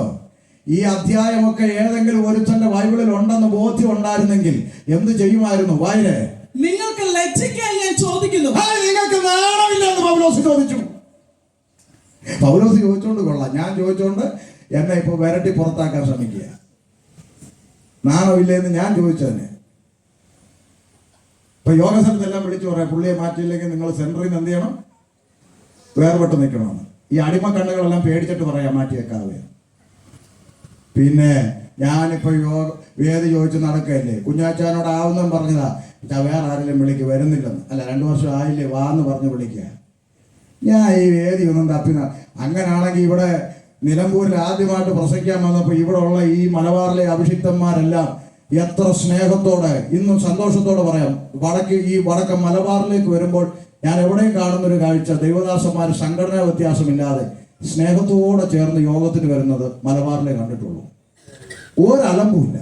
ഇവരൊക്കെ എത്ര സ്നേഹത്തോടെ ചേർത്ത് പിടിച്ചവരാ, നമ്പറും മേടിച്ചവരാ. ഇന്ന് വരെ ഒരു വാട്സാപ്പ് മെസ്സേജോ ഒരു കോളോ ഇവരെ ആരെങ്കിലും ഒരു യോഗത്തിന്റെ പേര് വിളിച്ചിട്ടുണ്ടോ എന്ന് ലൈവിൽ നിന്നുകൊണ്ട് തൻ്റെ ഇടത്തോടെ പറയാൻ പ്രാഗൽഭ്യമുണ്ടായി. എത്ര വിലക്കിയാലും തെരുവിൽ നിന്ന് പറയേണ്ടി വന്നാലും ഞാൻ പറയുന്നത് ജീവനുള്ള ദൈവത്തിന്റെ വചനമാണെന്ന ബോധ്യം എനിക്കുണ്ടെങ്കിൽ ഞാൻ പറഞ്ഞുകൊണ്ടേയിരിക്കും. പൗലോസ് ചോദിക്കുക, നിങ്ങൾക്ക് ലജ്ജയില്ലാന്ന്. അടുത്തത്, ഇങ്ങനെ സഹോദരന്മാർക്ക് മധ്യേ കാര്യം തീർപ്പാൻ പ്രാപ്തിയുള്ള ഒരു ജ്ഞാനിയും നിങ്ങളുടെ ഇടയിൽ ഇല്ലയോ? ഇങ്ങനെ സഹോദരന്മാരുടെ ഇടയിലുള്ള പ്രശ്നം ഒരു മേശയ്ക്ക് ചുറ്റും ഇരുത്തി പ്രാർത്ഥിച്ച് പറഞ്ഞു പരിഹരിക്കാൻ തക്കവണ്ണം ജ്ഞാനിയുള്ള ഒരുത്തം പോലും നിങ്ങളുടെ ഇടയിൽ ഇല്ലയോ? ഇപ്പൊ വാക്യമായതുകൊണ്ട് ഞാൻ രക്ഷപ്പെട്ടു. അല്ലാതെ കാണാൻ ഞാൻ ചോദിച്ചെങ്കിൽ ചിലപ്പോൾ ഇനി അടുത്ത കരാവോ. ഇതൊക്കെ ബൈബിളിലുള്ളത് തന്നെ. ഇതൊക്കെ വല്ലപ്പോഴും വായിക്കണം. സ്തോത്രം. ദൈവദാസന്മാരുടെ ദൈവമക്കളുടെ ഇടയിൽ മാനുഷികം, എല്ലാവരും മനുഷ്യർ, ആരും ദൂതരല്ല. മനുഷ്യരുടെ ഇടയിൽ ആശയക്കുഴപ്പങ്ങളോ അസ്വസ്ഥതകളോ ഒക്കെ ഉണ്ടാകാം. ഒരു ദൈവദാസന്മാരെല്ലാം കൂടെ പ്രാർത്ഥിച്ച് ഒരു മേശയ്ക്ക് ചുറ്റുമിരുന്ന് പ്രാർത്ഥിച്ച് ദൈവകൃപയിൽ ആശ്രയിച്ച് വിട്ടുകൊടുക്കേണ്ടത് വിട്ടുകൊടുത്ത് ഇറക്കേണ്ടത് ഇറക്കി വെച്ച് ഒന്ന് ക്രമീകരിക്കപ്പെടേണ്ടതല്ലേ? അതിന് പകരം അഭക്തരായ മനുഷ്യരുടെ ഇടത്തിൽ നിങ്ങളിത് വ്യവഹാരത്തിന് കൊണ്ടുപോകുന്നോന്ന്. അതുകൊണ്ടാണ് ഞാനും ചോദിക്കുന്നത്, ദൈവമക്കളുടെ ഇടയിൽ വക്കീലും പോലീസും വന്ന് പ്രാർത്ഥിക്കുന്നതിൻ്റെ ഇടയിൽ നിൽക്കുന്നത് ലോകം കാണുന്നതിൽ നിങ്ങൾക്ക് ലജ്ജയില്ലേ എന്ന് ചോദിച്ചത് ഒരു തെറ്റാണോ? ആണോ? കൊള്ളാം. വേദപുസ്തകത്തിൽ എഴുതി വെച്ചിരിക്കുന്നു, ഭക്തനായ ഒരുത്തം പോലും നിങ്ങളുടെ ഇടയിൽ ഇല്ലയോ? അടുത്തത്, അല്ല സഹോദരൻ വ്യവഹരിക്കുന്നു, അതും അവിശ്വാസികളുടെ മുമ്പിൽ തന്നെ. അത് അവിശ്വാസികൾ കാണുക തന്നെ. നോക്ക്, ഞാൻ അന്നേരം ചോദിക്കുന്നത് എന്റെ ചോദ്യം, ഇനി അതും പോട്ടെ, പരിഹരിക്കാൻ ആളില്ലെന്നും വിചാരിച്ചോ, പോട്ടെ. എന്തിനാ ഇത് വീഡിയോ പിടിച്ച് ലോകക്കാര് കാണുക ഇടുന്നേ? അല്ലേ? അങ്ങനെ ഇട്ടുകൊണ്ടല്ലേ ഷമീർ കൊല്ലം ഒക്കെ മറുപടിയും പ്രതികരിക്കണം പറയേണ്ടി വരുന്നേ. ഇതൊന്നും എടുക്കാതെങ്കിലും ഇരുന്നോടെ. അടി നടക്കുമ്പോൾ ഒരുത്തം മൊബൈൽ കൊണ്ടിരിക്കുന്നു, ആ മൊബൈൽ കൊണ്ടിരിക്കുന്നവൻ ജനറൽ കൺവെൻഷനിൽ കയറി നിങ്ങളെല്ലാം ദൈവാത്മാവിൽ ജീവിക്കണമെന്ന് പറയും. എന്ത് മനോഹരമായ കോമഡി! ഇതിനൊക്കെയാണോ ദൈവം വിളിച്ചേ? ഒന്ന് ചിന്തിക്കേ. അങ്ങനെയെങ്കിൽ പിന്നെ എന്തിനാ മെനക്കെട്ട് പള്ളി വിട്ടേ? ഇതിനേക്കാളൊക്കെ മനോഹരമായിട്ട് അവിടെ നിൽക്കാൻ പാടില്ലേ? എന്തിനാ ഇതിൻ്റെ അകത്തോട്ട് വന്നത് മേപ്പോട്ട് പോകാനാണെങ്കിൽ ഇന്ന് രാത്രി ഒരു മടങ്ങി വരവുണ്ടാകണം. ഒറ്റയ്ക്ക് നിൽക്കേണ്ടി വന്നാലും പ്രാണം പോകേണ്ടി വന്നാലും അറിഞ്ഞ സത്യത്തിന് വേണ്ടി അവസാനത്തോളം നിലകൊള്ളണമെന്ന ബോധ്യത്തോടെയാണ് ഇറങ്ങി തിരിച്ചതെങ്കിൽ ദൈവദാസന്മാരെ ഞാൻ പറയുന്നു, നമ്മുടെ ദൈവത്തെ വിശ്വസിക്ക്. ആ ദൈവം പോറ്റിക്കൊള്ളും, ആ ദൈവം നടത്തിക്കൊള്ളും. സത്യത്തിന് വേണ്ടി നിൽക്കുവാൻ തയ്യാറാകണം. സ്തോത്രം. അകത്തു വന്ന ദൈവമക്കൾക്ക് ലേഖനം എഴുതുമ്പോൾ ചോദിക്കുക, ഒരു ജ്ഞാനിയായവൻ നിങ്ങളുടെ ഇടയിലില്ലേ? സ്തോത്രം. അതുകൊണ്ട് ഓർത്തോണം, സ്നാനപ്പെട്ടതിനെ എല്ലാം കൂടെ വലിച്ചു വാരിക്കൊണ്ട് പോകാനല്ല യേശു വരുന്നേ. ഇനി ഒന്നുകൂടെ തെളിവ് തരാം. 2 കൊരിന്ത്യർ വാ. 2 കൊരിന്ത്യർ ഒരു ഭാഗം കൂടെ വായിച്ചു നിർത്താം കേട്ടോ. നിങ്ങൾ സഹിച്ചിങ്ങനെ ഇരിക്കുവാന്ന് എനിക്കും അറിയാം. വായിച്ചോ. 6:1. നിങ്ങൾക്ക് ദൈവത്തിന്റെ കൃപ ലഭിച്ചത് വ്യർത്ഥമായി തീരരുത് എന്ന് ഞങ്ങൾ സഹപ്രവർത്തകരായി നിങ്ങളെ പ്രബോധിപ്പിക്കുന്നു. കൃപയാണല്ലോ നാം വിശ്വാസം മൂലം രക്ഷിക്കപ്പെടും. ഈ രക്ഷയിലേക്ക് ദൈവം നമ്മളെ കൊണ്ടുവരാൻ കാരണം നമുക്ക് എന്ത് ലഭിച്ചു? ദൈവത്തിന്റെ കൃപ ലഭിച്ചോണ്ടല്ലേ ഇതിൻ്റെ അകത്ത് വന്നയാണോ? അതോ എന്തെങ്കിലും മേന്മയുള്ളതുകൊണ്ടാണോ? കൃപ ലഭിച്ചോണ്ടാ ഇതിൻ്റെ അകത്ത് വന്നേ. അത് ശരി. അതേ പൗലോസ് 6-ാം അധ്യായത്തിൽ തുടക്കത്തിൽ എഴുതി വെച്ചേക്കുക, നിങ്ങൾക്ക് ലഭിച്ച ദൈവ കൃപ വ്യർത്ഥമായി. മലയാള സാറ് പണ്ട് പഠിപ്പിച്ച ഓർമ്മയുണ്ടോ വാക്കിന്റെ അർത്ഥം? വ്യർത്ഥം എന്ന് പറഞ്ഞാൽ എന്തുവാ മാമേ? വെറുതെ ശൂന്യമായത്, പ്രയോജനമില്ലാത്തത്, നിങ്ങൾക്ക് ലഭിച്ച ദൈവകൃപ അത് പ്രയോജനമില്ലാത്തതായി പോകാതിരിക്കാൻ, വ്യർത്ഥമായി പോകാതിരിക്കാൻ ഞങ്ങൾ സഹപ്രവർത്തിക്കാരായി നിങ്ങളെ പ്രബോധിപ്പിക്കുക എന്ന് പറഞ്ഞിട്ട് ആ അധ്യായം എഴുതി വന്നപ്പോൾ പറഞ്ഞു, നിങ്ങൾ അവിശ്വാസികളോട് ഇണയല്ല പിണ കൂടരുതെന്ന് പറഞ്ഞ് അതിന് ഒടുവിലെത്തിയപ്പോൾ പൗലോസ് പറഞ്ഞു, അതുകൊണ്ട് അവരുടെ നടുവിൽ നിന്ന് പുറപ്പെട്ട് വേർപെട്ടിരിപ്പീൻ. ആരുടെ 17? അവരുടെ നടുവിൽ നിന്ന് പുറപ്പെട്ട് വേർപെട്ടിരിപ്പിനെന്ന് കർത്താവ് അരുളി ചെയ്യുന്നു. കേട്ടോ ദൈവമക്കളെ, വേർപെട്ടിരിക്കാൻ പറഞ്ഞ എന്തിനാ? ലഭിച്ച ദൈവകൃപ വ്യർത്ഥമായി പോകാതിരിക്കാൻ. അതുകൊണ്ട് സ്നാനപ്പെട്ടു തികഞ്ഞു വാരിക്കൊണ്ട് പോകുമെന്നിരിക്കാം, ഇല്ല. പ്രമാണത്തിൽ നിൽക്കണം, വേർപാട് പാലിക്കണം, തനിച്ചു പാർക്കുന്ന ജനമായി നിൽക്കണം. സ്തോത്രം. ഇത് പിതാക്കന്മാര് കോംപ്രമൈസ് ഇല്ലാതെ പ്രസംഗിച്ചതിന്റെ ഫലമാണ് ദൈവസഭ ഇന്ന് കാണുന്ന നിലയിലേക്ക് എത്തിയെന്ന് മറന്നു പോകരുത്. സ്തോത്രം. 1 കൊരിന്ത്യർ 10-ാം അധ്യായം 1 മുതലുള്ള ഭാഗം കൂടെ വായിച്ച് വാക്കുകൾ അവസാനിപ്പിക്കാം. പറയാൻ ഇഷ്ടം പോലെ ഉണ്ട്, നേരമില്ലാത്തതുണ്ട്. വായിച്ചോ. സഹോദരന്മാരെ, അതുകൊണ്ട് സഹോദരന്മാരെ, നമ്മുടെ പിതാക്കന്മാരെല്ലാവരും മേഘത്തിന് കീഴിലായിരുന്നു. എല്ലാവരും സമുദ്രത്തോടെ കടന്നു. എല്ലാവരും മേഘത്തിലും സമുദ്രത്തിലും സ്നാനമേറ്റു. മോശയോട് ചേർന്നു. എല്ലാവരും ഒരേ ആത്മീക ആഹാരം തിന്നു. എല്ലാവരും ഒരേ ആത്മീക പാനീയം കുടിച്ചു. അവരെ അനുഗമിച്ച ആത്മീക പാനയിൽ നിന്നല്ലോ അവർ കുടിച്ചത്. ആ പാറ ക്രിസ്തുവായിരുന്നു. ശ്രദ്ധിച്ചേ, ഇത് പഴയ നിയമത്തിലെ സംഭവം എനിക്ക് നിങ്ങൾക്കും അറിയാം. പഴയ നിയമം നിഴലും പുതിയ നിയമം പൊരുളും. അങ്ങനെങ്കിൽ നിഴലായ സംഭവം എഴുതപ്പെട്ടിരിക്കുന്നതിന്റെ പൊരുളും കൂടെ പറഞ്ഞു നിർത്താം. ശ്രദ്ധിച്ചേ, സഹോദരന്മാരെ, നമ്മുടെ പിതാക്കന്മാരെല്ലാവരും മേഘത്തിന് കീഴിലായിരുന്നു. എല്ലാവരും മേഘത്തിൽ സമുദ്രത്തിൽ സ്നാനമേറ്റ് മോശയോട് ചേർന്നു. ഒന്ന് ശ്രദ്ധിച്ചാട്ടെ, അവിടെ പഴയ നിയമത്തിൽ ജനം മേഘത്തിൽ സമുദ്രത്തിൽ സ്നാനമേറ്റ് മോശയോട് ചേർന്നു. നിഴൽ. പുതിയ നിയമത്തിൽ നാം എല്ലാവരും ആമേൻ വെള്ളത്താലും ആത്മാവിനാലും വീണ്ടും ജനനം പ്രാപിച്ച് സ്നാനപ്പെട്ട് യേശു ക്രിസ്തുവിനോട് ചേർന്നു. അല്ലേ? ആണോ? അവരെല്ലാവരും ഫറവോന്റെ അടിമത്വത്തിൽ നിന്ന് വാഗ്ദത്ത കനാനിലേക്ക് പുറപ്പെട്ടവരായ നമ്മളോ ആത്മീക ഫറവോനായിരിക്കുന്ന പിശാചിന്റെ അടിമത്വത്തിന് പുറപ്പെട്ട് നിത്യതയിലേക്ക് ഇറങ്ങി തിരിച്ച അവർ മേഘത്തിൽ സമുദ്രത്തിൽ സ്നാനമേറ്റ് മോശയോട് ചേർന്നു. നമ്മൾ യേശു ക്രിസ്തുവിനോട് ചേർന്നു. അവരെല്ലാവരും ഒരേ ആത്മീയ ആഹാരം തിന്നു. അവരെല്ലാവരും ഒരേ ആത്മീയ പാനീയം കുടിച്ചു. നമ്മളും അങ്ങനെ ഒരേ അപ്പത്തിൽ നിന്ന് ഭക്ഷിക്കുന്നു, ഒരേ പാനപാത്രത്തിൽ നിന്ന് കുടിക്കുന്നു. അവരെ അനുഗമിച്ച ആത്മീയ പാറയിൽ നിന്ന് അവർ കുടിച്ചു. ആ പാറ ക്രിസ്തുവായിരുന്നു. അന്ന് ക്രിസ്തു പാറയായി നിഴലായി അവരോടൊപ്പം ഉണ്ടെങ്കിൽ ഇന്ന് 2-3 പേരുടെ നാമത്തിൽ കൂടി വരുന്നവരുടെ മധ്യ ഞാനുണ്ടെന്ന് പറഞ്ഞു ആമേൻ കർത്താവ് നമ്മുടെ നടുവിലുമുണ്ട്. അപ്പൊ എല്ലാം ക്ലിയർ ആണ്, ഈക്വൽ ആണ്. ആ പാറ ക്രിസ്തുവായിരുന്നു. അടുത്ത വാക്ക്, എങ്കിലും അവരിൽ മിക്ക പേരിലും ദൈവം പ്രസാദിച്ചില്ല. കേട്ടെ, സ്റ്റേട്ടോ, ഇറങ്ങി തിരിച്ച് എല്ലാവരും ഒന്നിച്ച് അപ്പൊ ഒരു പാട്ടും പാടി. പറവോനോ ഞാൻ ചെങ്കടല് കടന്നപ്പോൾ തപ്പെടുത്ത് അടുത്ത പാട്ടും പാടി. തപ്പെടുത്ത് താളം തട്ടുവോ. ഒരുമിച്ച് അപ്പം തിന്നത് ഒരുമിച്ച്, പാനപാത്രം കുടിച്ച് ഒരുമിച്ച്. പക്ഷെ എഴുതി വെച്ചപ്പോ പറയുക, എങ്കിലും അവരിൽ മിക്ക പേരിലും ദൈവം പ്രസാദിച്ചില്ല. അതുകൊണ്ട് സ്നാനപ്പെട്ടു, അപ്പം തിന്നു, പാനപാത്രം കുടിച്ചു, അതുകൊണ്ട് തന്നെ വലിച്ചുകൊണ്ട് പോകുമെന്ന് പ്രതീക്ഷിക്കല്ലേ. അവരിൽ മിക്ക പേരിലും ദൈവം പ്രസാദിച്ചില്ല. അടുത്ത വാക്ക്, അവരെ മരുഭൂമി തള്ളിയിട്ട് കളഞ്ഞു എന്ന് നിങ്ങൾ അറിയാതിരിക്കരുത്. അയ്യോ പാസ്റ്ററെ, അതൊക്കെ ഇതൊന്നും നമ്മൾ പ്രസംഗിക്കേണ്ടത്. അതൊക്കെ പഴയ നിയമത്തിലെ കാര്യമാണ്. അതൊക്കെ നമ്മൾ ഈ പുതിയ നിയമ വിശ്വാസികളോട് പറയണ്ട എന്നാണ് പറഞ്ഞേ. അല്ല, അത് നിങ്ങൾ അറിയാതിരിക്കരുത്. അറിയണം. എന്തിനാ? ഇത് നമുക്ക് ദൃഷ്ടാന്തമായി സംഭവിച്ചു. ഞാനും നിങ്ങൾ കണ്ടുപഠിക്കേണ്ടതിന് ദൃഷ്ടാന്തമായി സംഭവിച്ചു. അവർ മോഹിച്ചതുപോലെ നാമും ദുർമോഹികളാകാതിരിക്കേണ്ടതിന് തന്നെ. ഈ ആവശ്യമില്ലാത്ത മോഹങ്ങളൊക്കെ അകത്തോട്ട് കയറാതിരിക്കാൻ വേണ്ടി. അടുത്തത്, ജനം തിന്നുവാനും കുടിപ്പാനും ഇരുന്നു. ജനം തിന്നാനും കുടിപ്പാനും ഇരുന്നു. കളിപ്പാൻ എഴുന്നേറ്റു. കളിപ്പാൻ എഴുന്നേറ്റു. തിന്നാനും കുടിക്കാനും ഇരുന്ന് കളിപ്പാൻ എഴുന്നേറ്റു.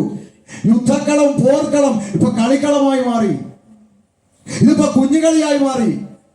ഇതിന്റെ അകത്ത് നാഥാൻ പ്രവാചകനെ പോലെ ശബ്ദമുയർത്താൻ ചിലരെ പരിശുദ്ധാത്മാവ് എഴുന്നേൽപ്പിച്ചേ മതിയാകത്തുള്ളൂ.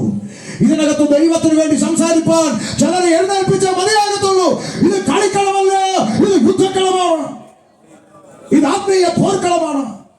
ജനം തിന്നുവാനും കുടിക്കുവാനും ഇരുന്നു, കളിപ്പാൻ എഴുന്നേറ്റു. എന്ന് എഴുതിയിരിക്കുന്ന പ്രകാരം ചിലരെ പോലെ നിങ്ങൾ വിഗ്രഹാരാധകരാകരുത്.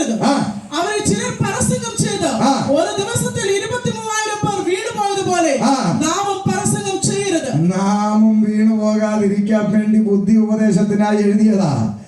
അവൻ വിവരിക്കാൻ ഒത്തിരി ഉണ്ട്, പോകുന്നില്ല, നിർത്തുക.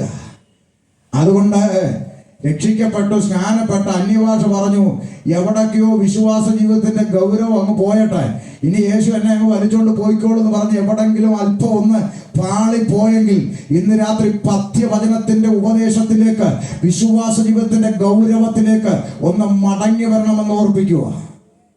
സ്തോത്രം.